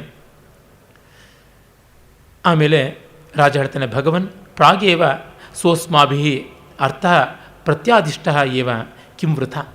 ನಾವು ಮೊದಲೇ ಇದರ ಬಗ್ಗೆ ಮನಸ್ಸು ಇಂಥದ್ದು ಅಂತ ತೀರ್ಮಾನ ಮಾಡಿಕೊಂಡ್ವಿ, ಇನ್ನು ಹೇಳಿ ಏನು, ತರ್ಕೇಣ ಕಿಂ ಅನ್ವಿಷ್ಯತೆ, ಇದರ ಬಗ್ಗೆ ತರ್ಕ ಮಾಡಿ ಏನು ಪ್ರಯೋಜನ, ಇನ್ನು ಹೋಗಿ ಆಯ್ತಲ್ಲ ಈ ಕಥೆ ಮುಗೀತು, ಕ್ಲೋಸ್ಡ್ ಚಾಪ್ಟರ್ ಅಂತ ಹೇಳಿಬಿಟ್ಟು ಹೊರಡ್ತಾನೆ. ಅವನು ಹೊರಡುವಾಗ ಯೋಚನೆ ಮಾಡ್ತಾನೆ, ಕಾಮಂ ಪ್ರತ್ಯಾದಿಷ್ಟಾಂ ಸ್ಮರಾಮಿನ ಪರಿಗ್ರಹಂ ಮುನೇಸ್ತನಯಾಂ ಬಲವತ್ ತು ದೂಯಮಾನಂ ಪ್ರತ್ಯಾಯೇತೀವ ಮೇ ಹೃದಯಂ. ಇವಳನ್ನು ನಾನು ಸ್ವಲ್ಪವೂ ಕೂಡ ನೋಡದಂತೆ, ಕೈ ಹಿಡದಂತೆ ನೆನಪಿಸ್ಕೊಳ್ಳೋಕ್ಕಾಗ್ತಾ ಇಲ್ಲ. ಆದರೂ ಕೂಡ ಇವಳ ದುಃಖವನ್ನು ನೋಡಿದ್ರೆ ನನಗೇನೋ ನೆನಪಾಗುವಂತೆ ಕಾಣಿಸ್ತಾ ಇದೆ ಅಂತ. ಪರ್ಯುತ್ಸುಕತ್ವ, ಅಲ್ಲಿ ರಮ್ಯಾಣಿ ವೀಕ್ಷ್ಯ ಅಂತ ದುಷ್ಯಂತ ಬಾಯಿ ಬಿಟ್ಟದ್ದು. ಈ ಅಂಕದ ಆರಂಭದ 2ನೇ ಪದ್ಯ, ಮೊದಲನೇದು ಹಂಸಪತಿಕೆ ಗೀತ ಅಭಿನವ ಮಧುಲೋಲುಪ, 2ನೇದು ರಮ್ಯಾಣಿ ವೀಕ್ಷ್ಯ, ಅದು ದುಷ್ಯಂತನ ಮಾತು. ದುಷ್ಯಂತನ ಓಪನಿಂಗ್ ವರ್ಡೇನೆ ಈ ಅಂಕದ ಕ್ಲೋಸಿಂಗ್ ವರ್ಡ್. ತಚ್ಚೇತಸಾ ಸ್ಮರತಿ ನೂನಂ ಅಬೋಧಪೂರ್ವಂ ಭಾವಸ್ಥಿರಾಣಿ ಜನನಾಂತರ ಸುಹೃದಾನಿ. ಯಾಕೆ ಪರ್ಯುತ್ಸುಕೀ ಭವತಿ, ಯಾವುದೋ ಒಂದು ದುಃಖ, ಮೆಲಂಕಲಿ ಉಂಟಾಗುತ್ತೆ ಅಂತ, ಅದೊಂದು ಘನ ವಿಷಾದ. ಇವಳ ಘನ ವಿಷಾದ ನೋಡಿದ್ರೆ ನನಗೇನೋ ನೆನಪಾಗುವಂತೆ ಇದೆ ಅಂತಂತಾನೆ. ಅಂದರೆ ಇಲ್ಲಿ ಅವನು ಆ ವಿಷಾದದ ಮೂಲಕವಾಗಿ ಯಾವುದೋ ನೆನಪು ಮಾಡಿಕೊಳ್ಳುವಂಥ ಪ್ರಯತ್ನ ಅನ್ನುವುದನ್ನು ಕವಿ ತುಂಬ ಚೆನ್ನಾಗಿ ಅಂಕಾವತಾರ ಮತ್ತು ಅಂಕೋಪಸಂಹಾರಗಳಲ್ಲಿ ತೋರಿಸ್ತಾನೆ. ಅದಾದ ಮೇಲೆ 6ನೇ ಅಂಕಕ್ಕೆ ಬರ್ತೀವಿ. ಮೊದಲನೇ ಅಂಕ ಗ್ರೀಷ್ಮದ ಒಂದು ದಿನ, 2ನೇ ಅಂಕ ಅದರ ಮರುದಿನ, 3ನೇ ಅಂಕ ಅದಾದ ಒಂದು ವಾರ, 4ನೇ ಅಂಕ ಅದಾದ ಒಂದು 6 ತಿಂಗಳು. ಈಗ 5ನೇ ಅಂಕ ಅದಾದ 1-2 ದಿವಸ, 6ನೇ ಅಂಕ ಅದಾದ 6 ವರ್ಷ. 6 ವರ್ಷ ಆಗಿದೆ. ಇನ್ನೇನು ವಸಂತದ ಆರಂಭ, ಹೇಮಂತ ಕಳೆದು ವಸಂತ ಬರಲಿದೆ. ಆ ಸಂದರ್ಭದ ಒಂದು ಕಾಲ. ಇಲ್ಲಿ ಅಂಕಗಳ ಮಧ್ಯೆ ನಡೆದು ಹೋದ ಘಟನೆಯನ್ನು ಸೂಚಿಸೋದಕ್ಕೆ ಅಮುಖ್ಯ ಪಾತ್ರಗಳು ಬಂದು ಮಾತಾಡ್ತಾನೆ. ಅದನ್ನು ಅರ್ಥೋಪಕ್ಷೇಪ ಅಂತ ಕರೀತಾರೆ. ಅರ್ಥ ಅಂದರೆ ಕಾವ್ಯಾರ್ಥದ, ಉಪಕ್ಷೇಪ presenting the import what has happened earlier, ಮುಂಚೆ ನಡೆದದ್ದರ ಒಂದು ಸಾರಾಂಶವನ್ನು ಹೇಳೋದು ಅಂತ. ಯಾಕೆಂದರೆ ಅಷ್ಟನ್ನು ನಾವು ರಂಗಸ್ಥಳದ ಮೇಲೆ ತೋರಿಸೋದು ಅಂದರೆ ಭಾಳ ಕಷ್ಟ. ಇಕಾನಮಿ ಅನ್ನೋದು ಬೇಕಲ್ವ. ಸಿನಿಮಾದಲ್ಲೆಲ್ಲ ಸಂಕೇತ ಮಾಡ್ತಾರಲ್ಲ, ಚಿಕ್ಕ ಮಕ್ಕಳು ದೊಡ್ಡವರಾದ್ರು ತೋರಿಸೋದಕ್ಕೆ ಒಂದು ಪಾಟಿನ ಗಿಡ, ಒಂದು ಮರ ಆದಂತೆ ತೋರಿಸ್ತಕ್ಕಂಥದ್ದು, ಈ ಥರದ್ದೆಲ್ಲ ಉಂಟು. ಬೇಕಾದಷ್ಟು ತಂತ್ರ, ಒಂದು ಚಕ್ರ ತಿರುಗ್ತಾ ಇರುವಂಥದ್ದು, ಏನೆಲ್ಲ ಮಾಡ್ತಾರೆ. ಈಗ ಬೇಕಾದಂತೆ ಇದೆ. ನಾಟಕಗಳಲ್ಲಿ ಅದು ಹೇಗೆಲ್ಲ ಮಾಡೋದಕ್ಕೆ ಸಾಧ್ಯ? ಈಗ ಆಧುನಿಕ ನಾಟಕಗಳಲ್ಲಿ ಸಂಕೇತ ಅಂತ ಮಾಡಿಕೊಂಡು ಎಲ್ಲ ಸ್ಮಶಾನ ಆಗಿ ಕೂತಿದೆ, ಏನೊಂದ್ರೊಳಗೂ ರಸ ಇಲ್ಲ. ಹಾಗಲ್ಲದೆ ಸಮುಚಿತವಾಗಿ ಕೆಲವೊಂದು ಸಣ್ಣ ಪುಟ್ಟ ಪಾತ್ರಗಳಿಂದ, ಚಿಕ್ಕ ಪುಟ್ಟ ಮಾತುಗಳಿಂದ ಮಾಡ್ತಾರೆ. ಆ ಶಚೀತೀರ್ಥದಲ್ಲಿ ಶಕುಂತಲೆ ಕಳೆದುಕೊಂಡಿದ್ದ ಉಂಗುರ ಒಂದು ಕೆಂಪು ಮೀನು ನುಂಗಿದೆ. ಆ ಮೀನನ್ನು ಹಿಡಿದು ಬೆಸ್ತ ಉಂಗುರ ತೊಗೊಂಡು ಬಂದಿದ್ದಾನೆ. ಕಥೆ ತಮಗೆಲ್ಲ ಗೊತ್ತೇ ಇದೆ. ಇದೊಂದು ಕಾಮಿಕ್ ರಿಲೀಫು ಹೌದು. 4ನೇ ಅಂಕದ ಕರುಣ, 5ನೇ ಅಂಕದ ರೌದ್ರ ಕರುಣಗಳು, ಇವೆಲ್ಲ ಒಂದು ರೀತಿ ಮನಸ್ಸನ್ನು ಭಾರ ಮಾಡುತ್ತಲ್ಲ, ಅದಕ್ಕೊಂದು ಕಾಮಿಕ್ ರಿಲೀಫ್ ಬೇಕು, ಒಂದು ವಿರಾಮ ಬೇಕು. ಹಾಗಿಲ್ಲದೇ ಇದ್ದರೆ ಮುಂದೆ 6ನೇ ಅಂಕದ ದುಷ್ಯಂತನ ವಿರಹ, 7ನೇ ಅಂಕದ ಗಂಭೀರವಾದ ಸಂದರ್ಭಕ್ಕೆ ಬೇಕಾಗುವಷ್ಟು ಮನಸ್ಥಿತಿ ಉಳಿಯೋಲ್ಲ. ತುಂಬ ದೀಪ್ತ ರಸ ಮಾಡಬಾರ್ದು. ಒಂದೇ ರಸವನ್ನು ಉಜ್ಜಿ ಎಳ್ಕೊಂಡು ಬಂದುಬಿಡಬಾರ್ದು. ಟೆನ್ಷನನ್ನು ಜಾಸ್ತಿ ಮಾಡಿಬಿಟ್ರೆ ಕಡೆಗೆ ಅದು ಮುರಿತಕ್ಕಂಥದ್ದೇನೆ. ಎಷ್ಟೊತ್ತು ಅಟೆನ್ಷನ್ ಇರೋಕ್ಕೆ ಸಾಧ್ಯ? ಬೆನ್ನು ನೋವು ಬರುತ್ತೆ. ಮತ್ತು ನಾಟಕದ ವೈವಿಧ್ಯ ಕೂಡ ಮುಖ್ಯವಾದದ್ದು. ಜೊತೆಗೆ ಕವಿಯ ಲೋಕ ದರ್ಶನ ಕೂಡ ಇಲ್ಲಿ ತುಂಬ ಸಂಗತವಾಗಿ ಬರುತ್ತೆ. ಇದು ಪ್ರಾಯಿಕವಾಗಿ ಪ್ರಾಕೃತಾಧಿಕ್ಯದಲ್ಲೇನೇ ನಡೆಯುತ್ತೆ. ಆಮೇಲೆ ಮತ್ತೊಂದು ದೃಶ್ಯ ಕೂಡ ಬರುತ್ತೆ, ಅದರಲ್ಲಿ ಸಂಸ್ಕೃತ ಪ್ರಾಕೃತ ಎರಡೂ ಬೆರೆಯುತ್ತೆ. ಹೀಗಾಗಿ ಒಟ್ಟಂದದಲ್ಲಿ ಇದೆಲ್ಲ ಪ್ರವೇಶಕ ಪೂರ್ಣ ಪ್ರಾಕೃತ. ಸಂಸ್ಕೃತ ಪ್ರಾಕೃತ ಬೆರೆತಾಗ ವಿಷ್ಕಂಭಕ, ಸಂಸ್ಕೃತ ಪ್ರಾಕೃತ ಬೆರೆತ ವಿಷ್ಕಂಭಕ, ಮಿಶ್ರ ವಿಷ್ಕಂಭಕ, ಅಪ್ಪಟ ಸಂಸ್ಕೃತದಲ್ಲೇ ನಡೆದಾಗ ಶುದ್ಧ ವಿಷ್ಕಂಭಕ ಅಂತೆಲ್ಲ ಹೇಳ್ತಾರೆ. ಇಬ್ಬರು ರಕ್ಷಕ ಭಟರು, ಸೂಚಕ ಜಾನುಕ ಅಂತ, ಮತ್ತೊಬ್ಬ ನಗರ ರಕ್ಷಕ ಚೀಫ್ ಇರ್ತಾನೆ. ಇಬ್ಬರು ಕಾನ್ಸ್ಟೇಬಲ್ಗಳು, ಕನಿಷ್ಠ ಬಿಲ್ಲೆಗಳು, ಒಬ್ಬ ಇನ್ಸ್ಪೆಕ್ಟ್ರು, ಸರ್ಕಲ್ ಇನ್ಸ್ಪೆಕ್ಟ್ರ್ ಅಂತ ಹೇಳಿ ಆ ತರಹ ಅಂತ ಈ ಆಧುನಿಕ ಕಾಲಕ್ಕೆ ಇಟ್ಕೊಳ್ಬೋದು.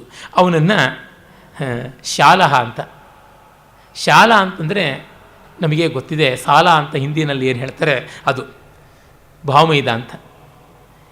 ಈ ಲೋಕದ ರೂಢಿಯಲ್ಲಿ ಉಂಟಲ್ಲ, ಬೈಕೊಳ್ಬೇಕು ಅಂತಂದರೆ ಭಾವಮೈದ ಅಂತೆಲ್ಲ ಬೈಕೊಳ್ಳುವಂಥದ್ದು, ಅದರ ನಿಂದಾರ್ಥಕ ತಮಗೆ ಗೊತ್ತೇ ಇದೆ. ಹಾಗೆ ಪೊಲೀಸರನ್ನ ಆ ಥರ ಬೈಕೊಳ್ಳೋದು, ಏನೋ ಮಾವನ ಮನೆಗೆ ಹೋಗಬೇಕಾ ಅಂತೆಲ್ಲ ಅಂತಾರಲ್ಲ ಈಗಲೂ ಕೂಡ, ಅತ್ತೆ ಮನೆ ಮಾವನ ಮನೆ ಅಂತ ಜೈಲನ್ನು. ಆ ರೀತಿಯಾದ ಪರಿಭಾಷೆಯನ್ನೇ ಕಾಳಿದಾಸ ಬಳಸಿದ್ದಾನೆ. ತತಃ ಪ್ರವಿಶತಿ ನಾಗರಕಃ ಶಾಲಃ ಪಶ್ಚಾತ್ ಬದ್ಧ ಪುರುಷ ಮಾದಾಯ ರಕ್ಷಿಣೋಚ. ನಾಗರಕ ಅಂತಂದರೆ ಒಳ್ಳೆಯ ಹೈ ಕ್ಲಾಸ್ ಸಿವಿಲಿಯನ್ ತರಹದ ವರ್ತನೆಯಲ್ಲಿರ್ತಕ್ಕಂಥವನು, ಅವನು ಹೈಯರ್ ಆಫೀಸರು. ಅವನ ವರ್ತನೆಯು ಸ್ವಲ್ಪ ಸಫಿಸ್ಟಿಕೇಟೆಡ್ ಆಗಿದೆ, ಆದರೆ ಉದಾರ ಗಂಭೀರವೇನೂ ಅಲ್ಲ, ಡೀಸೆಂಟ್ ಆಗಿದೆ ಅಷ್ಟೇ. ಡೀಸೆಂಟ್ ಆಗಿರ್ತಕ್ಕಂಥ ಲಫಂಗರು ಬೇಕಾದಷ್ಟು ಜನ ಇದ್ದಾರಲ್ಲ, ಆ ಥರದ ಜಾತಿಯವನು. ಮಿಕ್ಕವನು ಈ ಕಾಲದ ಪೊಲೀಸರೇ, ಏನೂ ವ್ಯತ್ಯಾಸವಿಲ್ಲ. ಎಲ್ಲ ಕಾಲಕ್ಕೂ ಒಂದೇ ಇತ್ತು ಜಗತ್ತು ಅನ್ನೋದು ಇಲ್ಲಿ ಕಾಳಿದಾಸನಿಂದ ಗೊತ್ತಾಗ್ತಾ ಇದೆ. ಅವರು ಅವನನ್ನು ಯದ್ವಾ ತದ್ವಾ ಬಡೀತಾರೆ. ಆಗ ಬೆಸ್ತಾಳ್ತಾನೆ, ಪ್ರಸೀದಂತೂ ಭಾವಮಿಶ್ರಾಹ, ಭಾವಂದರೆ ನನ್ನ ಸಮಾಧಾನ ಮಾಡಿಕೊಂಡು ಕಾಪಾಡಿ, ಆ ನೇದೃಶ ಕರ್ಮಕಾರಿ, ನಾನು ಈ ಉಂಗುರ ಕದ್ದವನಲ್ಲ ಅಂತಂತಾನೆ. ಕಿಂ ಶೋಭನೋ ಬ್ರಾಹ್ಮಣ ಇತಿ ಕಲಯಿತ್ವ ರಾಜ್ಯ ಪ್ರತಿಗ್ರಹೋ ದತ್ತ. ಆಹಾ, ಒಳ್ಳೆ ಶ್ರೋತ್ರಿಯ ಬ್ರಾಹ್ಮಣ ಅಂತ ನಿನಗೇನು ದಕ್ಷಿಣೆ ಕೊಟ್ಟನ ಈ ಉಂಗುರವನ್ನು ರಾಜ, ತದ್ಕೋಣ ಇವನನ್ನು ಅಂತ ಮತ್ತೆ ಬಡೀತಾರೆ. ಇಲ್ಲ, ನಾನು ಶಕ್ರಾವತಾರದ ಶಚೀತೀರ್ಥದಲ್ಲಿ ಒಬ್ಬ ಬೆಸ್ತ. ಕಿಂ ಅಸ್ಮಾಭಿ ಜಾತಿ ಪೃಷ್ಠ, ನಿನ್ನ ಜಾತಿ ಕೇಳಿದ್ವೇನೋ, ಬಾಯಿ ಮುಚ್ಕೊಳ್ಳೋ ಅಂತ ಮತ್ತೆ ಹೇಳ್ತಾರೆ. ಆಮೇಲೆ ಅವನು ಹೇಳ್ತಾನೆ, ಹೈಯರ್ ಆಫೀಸರು, ಅವನು ಏನು ಹೇಳ್ತಾನೋ ಹೇಳೋಕ್ಕೆ ಬಿಡಪ್ಪ, ಕ್ರಮವಾಗಿ ಅವನು ವಿವರಿಸಲಿ ತಮ್ಮದೆಲ್ಲ ಅಂತ. ಆಗ ಅವನು ಹೇಳ್ತಾನೆ, ನೋಡಿ, ನಾನು ಈ ಬಲೆ ಬೀಸಿ ಮೀನು ಹಿಡಿದು ಬದುಕ್ತೀನಿ ಅಂತ. ಬಲೆ ಬೀಸದೆ ಮೀನು ಹಿಡಿಯೋಕ್ಕಾಗತ್ತಾ? ಅವನು ಕೂಡ ಹಾಗೇನೆ ಪಾಪ ಪೊಲೀಸರ ಕೈಗೆ ಸಿಕ್ಕಾಕೊಂಡು ಬೆಬ್ಬೆಬ್ಬೆ ಅಂತಂತಿರ್ತಾನೆ. ವಿಶುದ್ಧ ಇದಾನೀಂ ಆಜೀವ. ಆಹಾ, ಎಂಥ ಸಚ್ಚಾರಿತ್ರವಾದ ವರ್ತನೆಯಿಂದ, ಏನು ಸಾತ್ವಿಕ ವೃತ್ತಿಯಿಂದ ನೀನು ಹೊಟ್ಟೆಪಾಡು ನೋಡ್ಕೋತಿದ್ಯಪ್ಪ ಅಂತ ಒಬ್ಬ ಗೇಲಿ ಮಾಡ್ತಾನೆ. ಆಗ ಅವನು ಹೇಳ್ತಾನೆ, ಇಲ್ಲ ಹಾಗನ್ನಬೇಡಿ, ಸಹಜಂ ಕಿಲ ಯದ್ವಿನಿಂದಿತಂ ನಹಿ ತತ್ಕರ್ಮ ವಿವರ್ಜನೀಯಕಂ ಪಶುಮಾರಣ ಕರ್ಮದಾರುಣೋಪ್ಯನುಕಂಪಾಂ ಮೃದುರೇವ ವೈದಿಕ. ಹಾಗೆಲ್ಲ ಒಬ್ಬರ ಉದ್ಯೋಗವನ್ನು ನೋಡಿ ಗೇಲಿ ಮಾಡಬೇಡಿ. ಸಹಜವಾದ ಕರ್ಮ ನಿಂದಿತವಾದರೂ ಕೂಡ ಬಿಡಬಾರದು. ಸ್ವಧರ್ಮೇ ನಿಧನಂ ಶ್ರೇಯ ಪರಧರ್ಮೋ ಭಯಾವಹ ಅಂತ ಗೀತೆಯಲ್ಲ ಇದೆಯಲ್ಲ. ಯಜ್ಞಕ್ಕಾಗಿ ಪಶುವಧೆ ಮಾಡುವ ದಾರುಣ ಕರ್ಮ ಬ್ರಾಹ್ಮಣದಾದರೂ ಕೂಡ ಅವನನ್ನು ಅನುಕಂಪಾ ಮೃದು ಅಂತ ಶ್ರೋತ್ರಿಯ ಅಂತ ಕೊಂಡಾಡೋಲ್ವೇ. ಕಾಳಿದಾಸ ಎಷ್ಟು ಮಾರ್ಮಿಕವಾದ ಮಾತಾಡಿದ್ದಾನೆ ನೋಡಿ. ಇದನ್ನು ನೋಡಿ ನೋಡ್ಕೊಳ್ಬೇಕು. ನಾವು ದೊಡ್ಡವರು, ನಾವು ಉನ್ನತರು, ನಾವು ಉತ್ತಮರು ಅಂತ ಅನ್ನುವಂಥವ್ರು. ಅದಕ್ಕೆ ಇವನು ಏನು ಹೇಳೋಕ್ಕಾಗಲ್ಲ, ಸುಮ್ಮನೆ ಬಾಯಿ ಮುಚ್ಕೊಂಡು ಮುಂದೆ ಏನಪ್ಪ ಅಂತ ಕೇಳ್ತಾರೆ.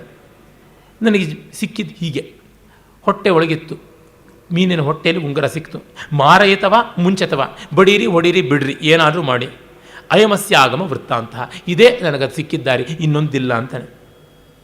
ಆಗ ಆ ಹೈಯರ್ ಆಫೀಸರು ಸ್ವಲ್ಪ ಬುದ್ಧಿವಂತ, ಆ ಉಂಗುರವನ್ನು ನೋಡಿ ಹೇಳ್ತಾನೆ, ವಿಸ್ತ್ರಗಂಧಿ ಗೋಧಾದಿ ಯೇಷಃ ಮತ್ಸ್ಯಬಂಧ ಏವ ನಿಸ್ಸಂಶಯಂ. ಈ ಉಂಗುರ ಮೀನಿನ ಹೊಟ್ಟೆಯಲ್ಲೇ ಇದೆ ಅನ್ನೋದಕ್ಕೆ ಅದರ ದುರ್ವಾಸನೆ ನೋಡಿದ್ರೆ ಗೊತ್ತಾಗ್ತಾ ಇದೆ.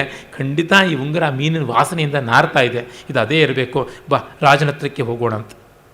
ರಾಜನ ಅರಮನೆಗೆ ಹೋಗ್ತಾನೆ ಹೈಯರ್ ಆಫೀಸರ್, ಅವನು ಶಾಲಕ. ಇವರಿಬ್ಬರು ಹೊರಗಡೆ ನಿಂತ್ಕೊಂಡಿದ್ದಾರೆ. ಜಾನುಕ ಚಿರಾಯತೆ ಖಲು ಆವುತ್ತ, ನಮ್ಮ ಭಾವ ತುಂಬ ತಡ ಮಾಡಿದ್ನಲ್ಲ, ಯಾಕೆ ಇನ್ನೂ ಬರಲೇ ಇಲ್ಲ ಅಂತ. ನಾನು ಅವಸರೋಪಸರ್ಪಣೀಯ ರಾಜಾನಃ, ರಾಜನ್ನೆಲ್ಲ ಆಗ ನೋಡೋಕ್ಕಾಗುತ್ತೇನೋ, ಸುಮ್ಮನೆ ಸಮಯ ಹಿಂದೂ ಮುಂದೆ ನೋಡ್ಕೊಂಡು ಹೋಗಬೇಕು, ಇಲ್ಲದೇ ಬಿಡ್ತಾರ ಅಂತ ಇವನು ಅಂತಾನೆ.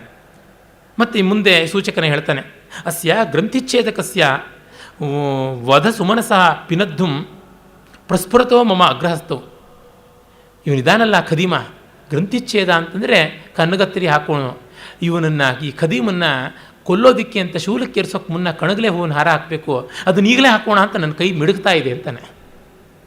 ಅವನು ಬೈಕೋತಾನೆ, ಅಪ್ಪ ಇಲ್ಲ, ನಾರ್ಹತಿ ಭಾವ ಅಕಾರಣ ಮಾರಣಂ ಭಾವಯಿತು, ನನ್ನೆಲ್ಲ ಅನ್ಯಾಯ ಮಾಡಬೇಡಿ ಸ್ವಾಮಿ, ಅನ್ಯಾಯ ಮಾಡಬೇಡಿ ಅಂತಿದ್ದಾನೆ. ಇದು ರಂಗಸ್ಥಳದ ಮೇಲೆ ಬಂದರೆ ದೃಶ್ಯ ಎಷ್ಟು ಚೆನ್ನಾಗಿರುತ್ತೆ ಅಂದರೆ ಅಷ್ಟು ಸೊಗಸಾದ ಲೋಕಧರ್ಮಿ ಅಭಿನಯ ಆಗುತ್ತೆ. ಆಗ ಜಾನಕ ಹೇಳ್ತಾನೆ, ಅಲ್ಲ ನಿನಗೆ ಮಾಲೆ ಹಾಕಬೇಕು ಅಂತಿದ್ರೆ ಗೃದ್ರಬಲಿರ್ ಭವಿಷ್ಯಸಿ ಶುನೋಮುಖಂ ವಾ ದ್ರಕ್ಷಸಿ, ನೋಡೋ ಹದ್ದಿಗೆ ಹಾಕ್ತೀನಿ, ನಾಯಿಗೆ ಹಾಕ್ತೀನಿ, ತೋಳಕ್ಕೆ ಹಾಕ್ತೀನಿ, ನರಿಗೆ ಹಾಕ್ತೀನಿ, ಯಾವುದಕ್ಕೆ ಬೇಕಾದ್ರೂ ನಿನ್ನ ಮಾಂಸ ತುಂಡು ತುಂಡು ಮಾಡಿ ಬಿಸಾಕ್ತೀನಿ, ಕೀಮಾ ಕತ್ತರಿ ಮಾಡ್ತೀನಿ ಅಂತೆಲ್ಲ ದಬಾಯಿಸ್ತಾ ಇದ್ದಾನೆ. ಆಗ ಅವನು ಶಾಲಕ ಬಂದು ಹೇಳ್ತಾನೆ, ಸೂಚಕ ಮುಚ್ಚತಾಮೇಶ ಜಾಲೋಪಜೀವಿ, ಈ ಬಡಪಾಯನ ಬಿಟ್ಬಿಡಿಯಪ್ಪ ಅಂತಾನೆ. ಗೊತ್ತಾಯಿತು ಉಂಗುರ ಏನು ಅಂತ. ಅದು ಹೇಗೆ, ಯಾವ ತರಹ? ಪ್ರಸಾದೋಪಿ ದಾಪಿತ, ಇವನಿಗೆ ಬಹುಮಾನವೂ ಸಿಕ್ತು ಅಂತ. ಓಹೋ, ಇದು ಹೇಗಿದೆ ಅಂತಂದರೆ ಶೂಲದ ಮೇಲೆ ಕೂಡಿಸ್ಬೇಕಾದವನನ್ನು ಆನೆ ಮೇಲೆ ಕೂಡಿಸ್ದಂಗಾಯಿತು ಅಂತ ಒಬ್ಬ ಸೂಚಕ ಅಂತ ಅವನು ಹೇಳ್ತಾನೆ. ತಸ್ಯ ದರ್ಶನೇನ ಬರ್ತು ಅಭಿಮತೋ ಜನ ಸ್ಮಾರಿತ. ಏನಾಯಿತು ಅಂದರೆ ಆ ಉಂಗುರ ನೋಡ್ತಿದ್ದಂಗೆ ಮಹಾರಾಜರಿಗೆ ಯಾರೋ ಜ್ಞಾಪಕ ಬಂದಂಗಾಯಿತು. ಸಂತೋಷ ಅಲ್ಲ ಆಗಿದ್ದು, ಸಂಕಟ. ಮುಹೂರ್ತಂ ಪ್ರಕೃತಿ ಗಂಭೀರೋಪಿ ಪರಿತ್ಸುಕನೈನ ಆಸೀತ್. ಅಷ್ಟು ಗಾಂಭೀರ್ಯ ಇದ್ದವನು ಒಂದು ಕ್ಷಣ ಕಣ್ಣೀರಿಟ್ಟುಬಿಟ್ಟ. ಅಸ್ಯ ಕೃತೆ ಮಾತ್ಸಿಕ ಭರ್ತುರಿತಿ ನನು ಭಣ ಅಸ್ಯ ಕೃತೆ ಮಾತ್ಸಿಕ ಭರ್ತುರಿತಿ. ಇವನನ್ನು ಕೊಂಡಾಡದಂಥ ಇವನಿಗೆ ಅನುಗ್ರಹ ಮಾಡಿದ ರಾಜ ಅಂತ ಅನ್ನಬೇಕು ಅಂತ ಹೊಟ್ಟೆ ಕಿಚ್ಚಿಂದ ನೋಡ್ತಾನೆ ಅಂತ ಕಾಳಿದಾಸ ಹೇಳ್ತಾನೆ. ಪುರುಷಂ ಸಾಸೂಯೆಯ ಪಶ್ಯತಿ ಅಂತ. ಪುರುಷಂ ಅಸೂಯೆಯ ಪಶ್ಯತಿ. ದುಡ್ಡು ಬಂತು ಇವನ ಕೈಗೆ, ಬಂಗಾರದ ನಾಣ್ಯಗಳ ಚೀಲ. ಇಬ್ಬರು ಪೊಲೀಸ್ ಕಾನ್ಸ್ಟೇಬಲ್ಗಳು ಹೊಟ್ಟೆ ಕಿಚ್ಚಿಂದ ನೋಡ್ತಾ ಇದ್ದಾರೆ. ಅವನು ಯಜಮಾನ ಹೇಳ್ತಾ ಇದ್ದಾನೆ, ನಾನೆಲ್ಲ ಕಾಣೋ ರಾಜನಿಗೆ ಸಂತೋಷ ಮಾಡಿದ್ದು ಇವನು ಉಂಗುರ ಅಂತ ಬೇರೆ ಹೊಟ್ಟೆ ಕಿಚ್ಚಿಂದ ಅವನು ನೋಡ್ತಾ ಇದ್ದಾನೆ. ಆಗ ಇವನಿಗೆ ಗೊತ್ತಾಯಿತು ಸಂದರ್ಭ. ನಾನು ಈ ದುಡ್ಡು ತೊಗೊಂಡೋರು ದಕ್ಸೋಲ್ಲ, ಮುಂದೆ ಯಾವುದೋ ಕೇಸಲ್ಲಿ ಇರ್ಕಿಸ್ತಾರೆ, ಹಾಗೆ ಯಾವುದೂ ಪ್ರಯೋಜನಕ್ಕೆ ಬರೋಲ್ಲ ಅಂತ. ಭಟ್ಟಾರಕ ಇತೋರ್ಧಂ ಯುಷ್ಮಾಕಂ ಸುಮನೋ ಮೂಲ್ಯಂ ಭವತು. ಇದರ ಅರ್ಧ ನಿಮ್ಮ ಮಲ್ಲಿಗೆ ಹೂವಿನ ಖರ್ಚಿಗೆ ಸ್ವಾಮಿ ಅಂತಾನೆ. ಮಲ್ಲಿಗೆ ಹೂವಿನ ಖರ್ಚು ಅಂದರೆ ಗೊತ್ತಾಗ್ಬೋದಲ್ವ, ಮುಂಗೈಗೆ ಮಲ್ಲಿಗೆ ಹೂ ಸುತ್ತಕೊಂಡು ಎಲ್ಲಿಗೆ ಹೋಗ್ತಾರೆ ಅಂತ ಗೊತ್ತೇ ಇದೆ, ಇನ್ನೇನು ಹೇಳಬೇಕೇ ಆಗಿಲ್ಲ. ಆಗ ಒಬ್ಬ ಕಾನ್ಸ್ಟೇಬಲ್ ಹೇಳ್ತಾನೆ, ಏತಾವದ್ದು ಉಜ್ಜತೆ, ಫಸ್ಟ್ ಕ್ಲಾಸ್ ಅಪ್ಪ, ಹೋಗಿದೆ, ಇದು ಚೆನ್ನಾಗಿದೆ ಅಂತ. ಆಗ ಮೇಲುಗಡೆ ಆಫೀಸರ್ ಹೇಳ್ತಾನೆ, ಧೀವರ ಮಹತ್ತರಸ್ತ್ವಂ ಪ್ರಿಯ ವಯಸ್ಸಿಕ ಇದಾನಿಂ ಸಮೃದ್ಧ. ನೀನು ಎಂಥ ಒಳ್ಳೆ ಫ್ರೆಂಡ್ ಆಗಿಬಿಟ್ಟಿಯಯ್ಯ ಈಗ. ಬಾ, ಕಾದಂಬರಿ ಸಾಕ್ಷಿಕಂ ಅಸ್ಮಾಕಂ ಪ್ರಥಮ ಸೌಹೃದಂ ಇಷ್ಯತೆ ತಚ್ಚೌಂಡಿಕ ಆಪಣಮೇವ ಗಚ್ಚಾಮ. ಈಗ ಹೆಂಡದ ಸಾಕ್ಷಿಯಾಗಿ ನಮ್ಮ ಫ್ರೆಂಡ್ಶಿಪ್ನ ಫಸ್ಟ್ ಸೆಲೆಬ್ರೇಷನ್ ಮಾಡೋಣ, ಬಾ ಹೆಂಡದಂಗಡಿಗೆ ಹೋಗೋಣ ಅಂತ ಕರ್ಕೊಂಡು ಹೋಗ್ತಾರೆ. ಡ್ಯೂಟಿಲಿರೋ ಪೊಲೀಸ್ ಆಫೀಸರು, ಪೊಲೀಸ್ ಕಾನ್ಸ್ಟೇಬಲ್ಗಳು ಇವನ ಜೊತೆ ಹೆಂಡದಂಗಡಿಗೆ ಹೋಗ್ತಾರೆ. ಅನ್ನುವಾಗ ಅದು ಮುಗಿಯುತ್ತೆ ಅಂತಂದರೆ, ನ ಕದಾಚಿದ ಅನೀದೃಶಂ ಜಗತ್, ಈ ಜಗತ್ತು ಎಂದೂ ಒಂದೇ ಥರ ಇತ್ತು ಅಂತ. ಇದಾದ ತಕ್ಷಣವೇ ಸಾನುಮತಿ ಎನ್ನುವ ಅಪ್ಸರೆ ಬರ್ತಾಳೆ. ಅವಳು ಮೇನಕೆಯ ಸಖಿ. ಇವಳನ್ನು ನೋಡ್ಕೊಳ್ಳೋದಕ್ಕೆ ಆಗಾಗ ಬರ್ತಾ ಇರ್ತಾಳೆ. ಶಕುಂತಲೆ ಹೇಮಕೂಟದಲ್ಲಿ ಮಹರ್ಷಿ ಮಾರೀಚ ಅಂದರೆ ಮರೀಚಿ ಮಹರ್ಷಿಯ ಮಗ. ಮಾರೀಚ ಅಂದರೆ ರಾವಣಾಸುರನ ಸೋದರ ಮಾವ ಮಾರೀಚ ಅಲ್ಲ, ಮರೀಚಿಯ ಮಗ ಮಾರೀಚ, ಅಥವಾ ಕಶ್ಯಪ ಪ್ರಜಾಪತಿ ಗೋತ್ರ ಪ್ರವರ್ತಕ ದೇವಾಸುರಾದಿಗಳ ಪಿತೃ, ಆತನ ಆಶ್ರಮದಲ್ಲಿ ಇದ್ದಾಳೆ. ಭರತ ಸರ್ವದಮನ ಅವನು ಬೆಳೀತಾ ಇದ್ದಾನೆ, ಅವನಿಗೀಗ 6 ವರ್ಷ ಆಗಿದೆ. ಆ ಹಿನ್ನೆಲೆಯಲ್ಲಿ ಅವಳು ದುಷ್ಯಂತನೊಮ್ಮೆ ನೋಡಿ ಬರೋಣ, ಇವನಲ್ಲಿ ಏನಾದರೂ ಬದಲಾವಣೆ ಬಂದಿದೆಯಾ ಅಂತನ್ನೋದಕ್ಕೆ ಬಂದಿದ್ದಾಳೆ. ಪ್ರತಿ ವರ್ಷವೂ ಬಂದು ಹೋಗ್ತಾ ಇದ್ಳು ಅಂತ ಅನಿಸುತ್ತೆ. ಆಗ ಅವಳು ಅಲ್ಲಿರುವ ಗಂಗಾ ನದಿಯನ್ನು ನೋಡ್ತಾಳೆ. ನೋಡಿ, ಎಲ್ಲ ಸ್ನಾನ ಮಾಡುವ ಕಾಲ ಸಾಧು ಜನಕ್ಕೆ. ಇದೋ ವಸಂತ ಇನ್ನೇನು ಬರ್ತಾ ಇದೆ. ಕಿನ್ನು ಖಲು ಋತುತ್ಸವೋಪಿ ನಿರುತ್ಸವಾರಂಭಮಿವ ರಾಜಕುಲಂ ದೃಶ್ಯತೆ. ಆದರೆ ರಾಜಕುಲದಲ್ಲಿ ಅರಮನೆಯಲ್ಲಿ ಉತ್ಸಾಹವೇ ಇಲ್ಲವಲ್ಲ. ಪ್ರತಿ ವರ್ಷ ಬರುವಾಗ ವಸಂತೋತ್ಸವ ಆಗ್ತಾ ಇತ್ತು, ಈಗೇನು ಇಲ್ಲವಲ್ಲ. ಅಸ್ತಿಮೇ ವಿಭವ ಪ್ರಣಿಧಾನೇನ ಸರ್ವಂ ಪರಿಜ್ಞಾತು. ನನಗೆ ನನ್ನ ದಿವ್ಯ ಶಕ್ತಿಯಿಂದ ಎಲ್ಲವನ್ನೂ ತಿಳ್ಕೊಳ್ಬೋದು, ಆದರೂ ಕೂಡ ನಾನು ಹಾಗೇ ನೋಡಬೇಕು ಅಂತ ಇಷ್ಟಪಡ್ತೀನಿ ಅಂತ. ಯಾಕೆಂದರೆ ನಾವು ಹೇಗೋ ಎಲ್ಲಿಂದಲೋ ತೊಗೊಂಡ್ರೆ ಇರೋದಿಲ್ಲ. ನಿನಗೆ ಪ್ರೈಸ್ ಬರಲಿಲ್ವೇನೋ, ಅದು ಎಷ್ಟೋ ಬಿಸಾತ್ ಬೆಲೆ ಆಗೋದು, 100 200 ನಾನು ತೆಕ್ಕೊಡ್ತೀನಿ ಅಂತ ಹೇಳಿದ್ರೆ ನೀವು ತೆಕ್ಕೊಡ್ಬೋದು, ಆದರೆ ಪ್ರೈಸ್ ಆಗೋದಿಲ್ಲ, ಕೊಂಡದ್ದಾಗುತ್ತೆ, ಪರ್ಚೇಸ್ ಆಗುತ್ತೆ ಹೊರತು ಪ್ರೈಸ್ ಆಗೋದಿಲ್ಲ ಅಂತ ಮಕ್ಕಳು ಹೇಳ್ತಾರೆ. ವೇದಿಕೆ ಮೇಲೆ ಬಹುಮಾನ ಅಂತ ಕೊಟ್ಟಿದ್ದು ತೃಣವೋ ಪಣವೋ ಅಡಕೆನೋ ಗೋಟೋ ಯಾವುದೋ, ಅದು ಇದ್ದಿದ್ದು ದೊಡ್ಡದು. ಹಾಗೆ ತಾನಾಗಿ ತಿಳ್ಕೊಳ್ಳುವಂಥದ್ದು ಸ್ವಾರಸ್ಯ. ಮೊದಲಿಗೆ ತಿಳ್ಕೊಳ್ಳುವಂಥದ್ರೊಳಗೆ ಏನಂತ ಕ್ಯೂರಿಯಾಸಿಟಿ ಇಲ್ಲ. ಹಾಗಾಗಿ ಅವಳು ತಿಳ್ಕೊಳ್ಬೇಕು ಅಂತಾಳೆ. ಜೊತೆಗೆ ಕವಿಗೆ ಇದನ್ನು ನಾಟಕದ ಮೂಲಕ ತೋರಿಸಿದೊರ್ತು ತೃಪ್ತಿ ಇಲ್ವಲ್ಲ. ಅವಳು ಬರ್ತಾಳೆ. ಅಲ್ಲಿ ಉದ್ಯಾನದಲ್ಲಿ ಇಬ್ಬರು ಸಖಿಯರ ಪ್ರವೇಶ. ಪರಭೃತಿಕೆ ಅಂದರೆ ಕೋಕಿಲಕ ಅಂತ ಒಬ್ಬಳು, ಇನ್ನೊಬ್ಬಳು ಮಧುಕರಿಕೆ ಅಂತ. ಅಂದರೆ ಭ್ರಮರಿಕೆ. ಒಬ್ಬಳು ದುಂಬಿಯ ಹೆಸರಿನವಳು, ಒಬ್ಬಳು ಕೋಗಿಲೆ ಹೆಸರಿನವಳು, ಇಬ್ಬರು ಮಾತಾಡ್ಕೋತಿದ್ದಾರೆ. ಒಬ್ಬಳು ಹೇಳ್ತಿದ್ದಾಳೆ, ಅಯ್ಯೋ ಎಷ್ಟು ಚೆನ್ನಾಗಿದೆಯೇ ಮಾವಿನ ಚಿಗುರು ಅಂತ. ನಿನಗೆ ಮಾವಿನ ಚಿಗುರು ನೋಡಿದ ತಕ್ಷಣ ಮೈಮರ್ತು ಬಿಡ್ತೀಯಾ? ಕಥಂ ಉಪಸ್ಥಿತೋ ಮಧುಮಾಸ, ಏನು ಬಂದೇ ಬಿಡ್ತಾ ವಸಂತ? ಇದಾನೀಂ ಖಲು ಮದವಿಭ್ರಮ ಗೀತಾನಾಂ, ಇದಾನೀಂ ಖಲು ಕಾಲಹ ಮದವಿಭ್ರಮ ಗೀತಾನಾಂ. ಬಂದೇ ಬಿಡ್ತು ವಸಂತ, ಇದೇ ನಮ್ಮ ಸಂಗೀತ, ನೃತ್ಯ, ಕುಣಿತ ಎಲ್ಲದಕ್ಕೂ ಅವಕಾಶ ಅಂತ. ಹಾಗಿದ್ದರೆ ಸ್ವಲ್ಪ ನನಗೆ ಆಸರೆ ಕೊಡು, ನಾನು ತುದಿಗಾಲಲ್ಲಿ ನಿಂತು ವಸಂತನಿಗೆ, ಮನ್ಮಥನಿಗೆ ಈ ಎಳೆಮಾವಿನ ಚಿಗುರಿನಿಂದಾನೇ ಅರ್ಘ್ಯ ಕೊಟ್ಬಿಡ್ತೀನಿ ಅಂತ ಹೇಳ್ಬಿಟ್ಟು ಮಾವಿನ ಚಿಗುರನ್ನು ಕೀಳೋದಕ್ಕೆ ನಿಂತ್ಕೊಳ್ತಾಳೆ. ಯಾವದ್ ಅಗ್ರಪಾದ ಸ್ಥಿತ ಭೂತ್ವ ಚೂತಕಲಿಕಾಂ ಗೃಹೀತ್ವ ಕಾಮದೇವಾರ್ಚನಂ ಕರೋಮಿ ಅಂತ. ಆದರೆ ನನಗೊಂದು ಮಾತು ಕೊಡಬೇಕು, ಅರ್ಧ ಪುಣ್ಯ ನನಗೆ ಬರಬೇಕು ಅಂತ. ಅಯ್ಯೋ, ಅದಕ್ಕೆ ಯಾವ ಥರ ಕಾಣಿ ಇಲ್ಲ. ಒಟ್ಟಿಗೆ ನಾವು ಹುಟ್ಟಿದಾಗಲಿಂದ ಬೆಳೀತಾ ಇದ್ದೀವಿ, ಎಲ್ಲ ಅರ್ಧ, ಎಲ್ಲ 50-50, ಹಾಗಾಗಿ ಕೊಟ್ಟೇ ಕೊಡ್ತೀನಿ ಅಂತ ಹೇಳ್ಬಿಟ್ಟು ಅಂತಾಳೆ. ಹಾಗಂದು ಅವಳು ಕಿತ್ತುಕೊಂಡು, ಯತಃ ಏಕಮೇವ ನಾವು ಜೀವಿತಂ ದ್ವಿಧಾಸ್ಥಿತಂ ಶರೀರಂ ಅಂತ ಹೇಳಿ ಆ ಚಿಗುರನ್ನು ಕಿತ್ತುಕೊಂಡು, ತ್ವಮಸಿ ಮಯ ಚೂತಾಂಕುರ ದತ್ತಃ ಕಾಮಾಯ ಗೃಹೀತ ಚಾಪಾಯ ಪತಿಕ ಜನ ಯುವತಿ ಲಕ್ಷ್ಯ ಪಂಚಾಭ್ಯಧಿಕ ಶರೋಭವ. ಸೊಗಸಾದ ಗೀತಿ ಇದು. ಮನ್ಮಥನೇ, ಇದೋ ನಿನಗೆ ಅರ್ಘ್ಯ ಕೊಡ್ತಾ ಇದ್ದೀನಿ, ಮಾವಿನ ಚಿಗುರೇ ನಿನ್ನನ್ನು ಬಳಸ್ಕೊಳ್ತಾ ಇದ್ದೀನಿ. ನಿನ್ನಿಂದ ಮನ್ಮಥ ಹಾದಿಗರನ್ನು, ಬೀದಿಗರನ್ನು, ಯುವತಿಯರನ್ನೆಲ್ಲರನ್ನೂ ಕೂಡ ಕಾಡಿಸೋದಕ್ಕೆ 5 ಬಾಣಗಳಿಗಿಂತ ಮಿಗಿಲಾಗಿ ಮತ್ತೊಂದು ಬಾಣ ಇಟ್ಕೊಳ್ಳಿ ಅಂತ ಈ ಅರ್ಘ್ಯ ಕೊಡ್ತಾ ಇದ್ದೀನಿ ಅಂತ ಕೊಡ್ತಾಳೆ. ಆ ತಕ್ಷಣವೇ ಹಠಾತ್ತನೆ ಕಂಚುಕಿ ನುಗ್ಗುಬಿಡ್ತಾನೆ. ಮಾತಾವತ್ ಅನಾತ್ಮಜ್ಞೆ, ಹಿಂದು ಮುಂದೆ ಗೊತ್ತಾಗ್ತಿಲ್ವೇನೆ, ನಿಲ್ಲಿಸು ಅಂತಾನೆ. ದೇವೇನ ಪ್ರತಿಷಿದ್ಧೆ ವಸಂತೋತ್ಸವೇ ತ್ವಂ ಚ್ಯೂತಕಲಿಕಾ ಭಂಗಂ ಆರಭಸೆ. ಮಹಾರಾಜ ವಸಂತೋತ್ಸವನ್ನೇ ನಿಷೇಧ ಮಾಡಿದ್ದಾನೆ, ನೀನು ಮಾವಿನ ಚಿಗುರು ಮುರಿದು ವಸಂತೋತ್ಸವದ ಅರ್ಘ್ಯ ಕೊಡ್ತೀನಿ ಅಂತ ಹೋಗ್ತಿದ್ದಿಲ್ಲ ಅಂತ. ಅಯ್ಯೋ, ನಮಗೆ ಅರ್ಥ ಆಗ್ತಾ ಇಲ್ಲ, ಯಾಕೆ ಅಂತ. ಆಗವನು ಹೇಳ್ತಾನೆ, ಚೂತಾನಾಂ ಚಿರನಿರ್ಗತಾಪಿ ಕಲಿಕಾ ಬಧ್ನಾತಿ ನಸ್ವಂ ರಜಃ ಸನ್ನದ್ಧಂ ಯದಪಿ ಸ್ಥಿತಂ ಕುರಪಕಂ ತತ್ಕೋರಕಾವಸ್ಥೆಯ ಕಂಠೇಶು ಸ್ಖಲಿತಂ ಗತೇಪಿ ಶಿಶಿರೆ ಪುಂಸ್ಕೋಕಿಲಾನಾಮೃತಂ ಶಂಕೆ ಸಂಹರತಿ ಸ್ಮರೋಪಿ ಚಕಿತಸ್ತೂಣಾರ್ಧಕೃಷ್ಟಂ ಶರಂ. ನಮ್ಮ ಮಹಾರಾಜನ ಶಕ್ತಿ ಎಷ್ಟು ಗೊತ್ತಾ? ಮಾವಿನ ಚಿಗುರುಗಳು ಇನ್ನು ಹೆಚ್ಚು ಅರಳಕ್ಕೆ ಹೊರಟಿಲ್ಲ, ಇನ್ನು ಹೆಚ್ಚು ಬೆಳೆಯೋಕ್ಕೆ ಹೊರಟಿಲ್ಲ. ಅವುಗಳ ಹೂಗಳು ಅರಳಿ ಆ ಒಂದು ಪರಾಗ ಧೂಳಿಯನ್ನು ಚೆಲ್ಲೋದಕ್ಕಿನ್ನೂ ಸನ್ನದ್ಧವಾಗಿಲ್ಲ, ಹಿಂಜರಿತಾ ಇವೆ. ಇನ್ನು ಕುರಬಕ ಗೊರಟಿಗೆ ಹೂವು, ಅದು ತನ್ನ ಮೊಗ್ಗುಗಳನ್ನು ಹಾಗೆ ಮುದುಡಿಸ್ಕೊಂಡು ಬಿಟ್ಟಿದೆ. ಇನ್ನು ಕೋಗಿಲೆಗಳ ಧ್ವನಿ ಕಂಠದಲ್ಲಿ ಅಡಗೋಗ್ಬಿಟ್ಟಿದೆ. ಕಾಮ ಕೂಡ ತಾನು ಬಾಣವನ್ನು ಬತ್ತಳಿಕೆಯಿಂದ ಎತ್ತು ಕೊರಟನು ಮತ್ತು ಅಲ್ಲಿಗೆ ಸಿಕ್ಕಿಸ್ತಾ ಇದ್ದಾನೆ. ಯಾಕೆಂದರೆ ಮಹಾರಾಜನಿಗೆ ಈಗ ಆಸ್ಥೆ ಇಲ್ಲ ಇದರೊಳಗೆ. ಅದು ಯಾತಕ್ಕೆ ಅಂತಂದರೆ, ಇವಳು ಕೇಳ್ತಾಳೆ, ಸಾನುಮತಿನೂ ಪರೋಕ್ಷದಲ್ಲೇ ಇದ್ದು ಅದೃಶ್ಯಳಾಗಿ ನೋಡ್ತಾ ಇದ್ದಾಳೆ. ಉತ್ಸವ ಪ್ರಿಯ ಖಲು ಮನುಷ್ಯಾ ಗುರುಣಾಕಾರಣೇನ ಭವಿತವ್ಯಂ. ವಸಂತೋತ್ಸವ ನಿಷೇಧಕ್ಕೆ ವಿಶೇಷವಾದ ಕಾರಣವೇ ಇರಬೇಕು. ಮನುಷ್ಯರು ಉತ್ಸವ ಪ್ರಿಯರು. ಸಮಯ ಸಿಕ್ಕಿದ್ರೆ ಸಾಕು ಸೆಲೆಬ್ರೇಷನ್ಸ್ ಮಾಡ್ತಾರೆ, ಕಾರ್ನಿವಲ್ಸ್ ಮಾಡ್ತಾರೆ, ಫೆಸ್ಟಿವಲ್ಸ್ ಮಾಡ್ತಾರೆ. ಯಾಕೆ ಬಿಟ್ಟಿದ್ದಾರೆ ಅಂತ ಅಂದ್ಕೊಳ್ತಾಳೆ. ಈ ಉಂಗುರ ಸಿಕ್ಕಿತು ರಾಜನಿಗೆ. ಶಕುಂತಲೆ ನೆನಪಾದಳು. ಅವಳ ವಿರಹದ ದುಃಖದಲ್ಲಿ ಅವನಿಗೆ ಯಾವ ಉತ್ಸವವೂ ಬೇಕಿಲ್ಲ, ಅದಕ್ಕಾಗಿ ನಿಷೇಧ ಮಾಡಿದ್ದಾನೆ. ಅದು ಹೇಗೆ? ರಮ್ಯಂ ದ್ವೇಷ್ಟಿ ಯಥಾ ಪುರ ಪ್ರಕೃತಿಭಿರ್ನ ಪ್ರತ್ಯಹಂ ಸೇವತೆ.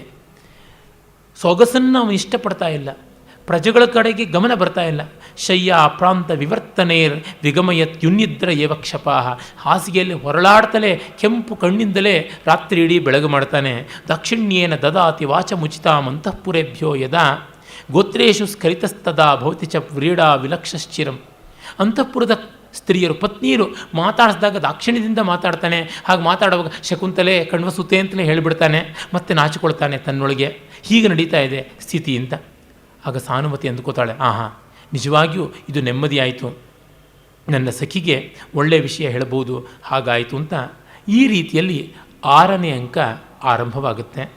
ನಾಳೆ ಇನ್ನು ಸಮಯ ಇರುವುದು ಅಲ್ಪ, 2 ಅಂಕ ಮುಗಿಸಬೇಕಾಗಿದೆ. 6 ಮತ್ತು 7 ಸಾಧ್ಯವಾದರೆ ಒಂದು 5-6 ನಿಮಿಷ ಮುಂಚೆ ಆರಂಭ ಮಾಡೋಣ. 6:20ಕ್ಕೆ ದಯಮಾಡಿ ಬನ್ನಿ. ನಮಸ್ಕಾರ.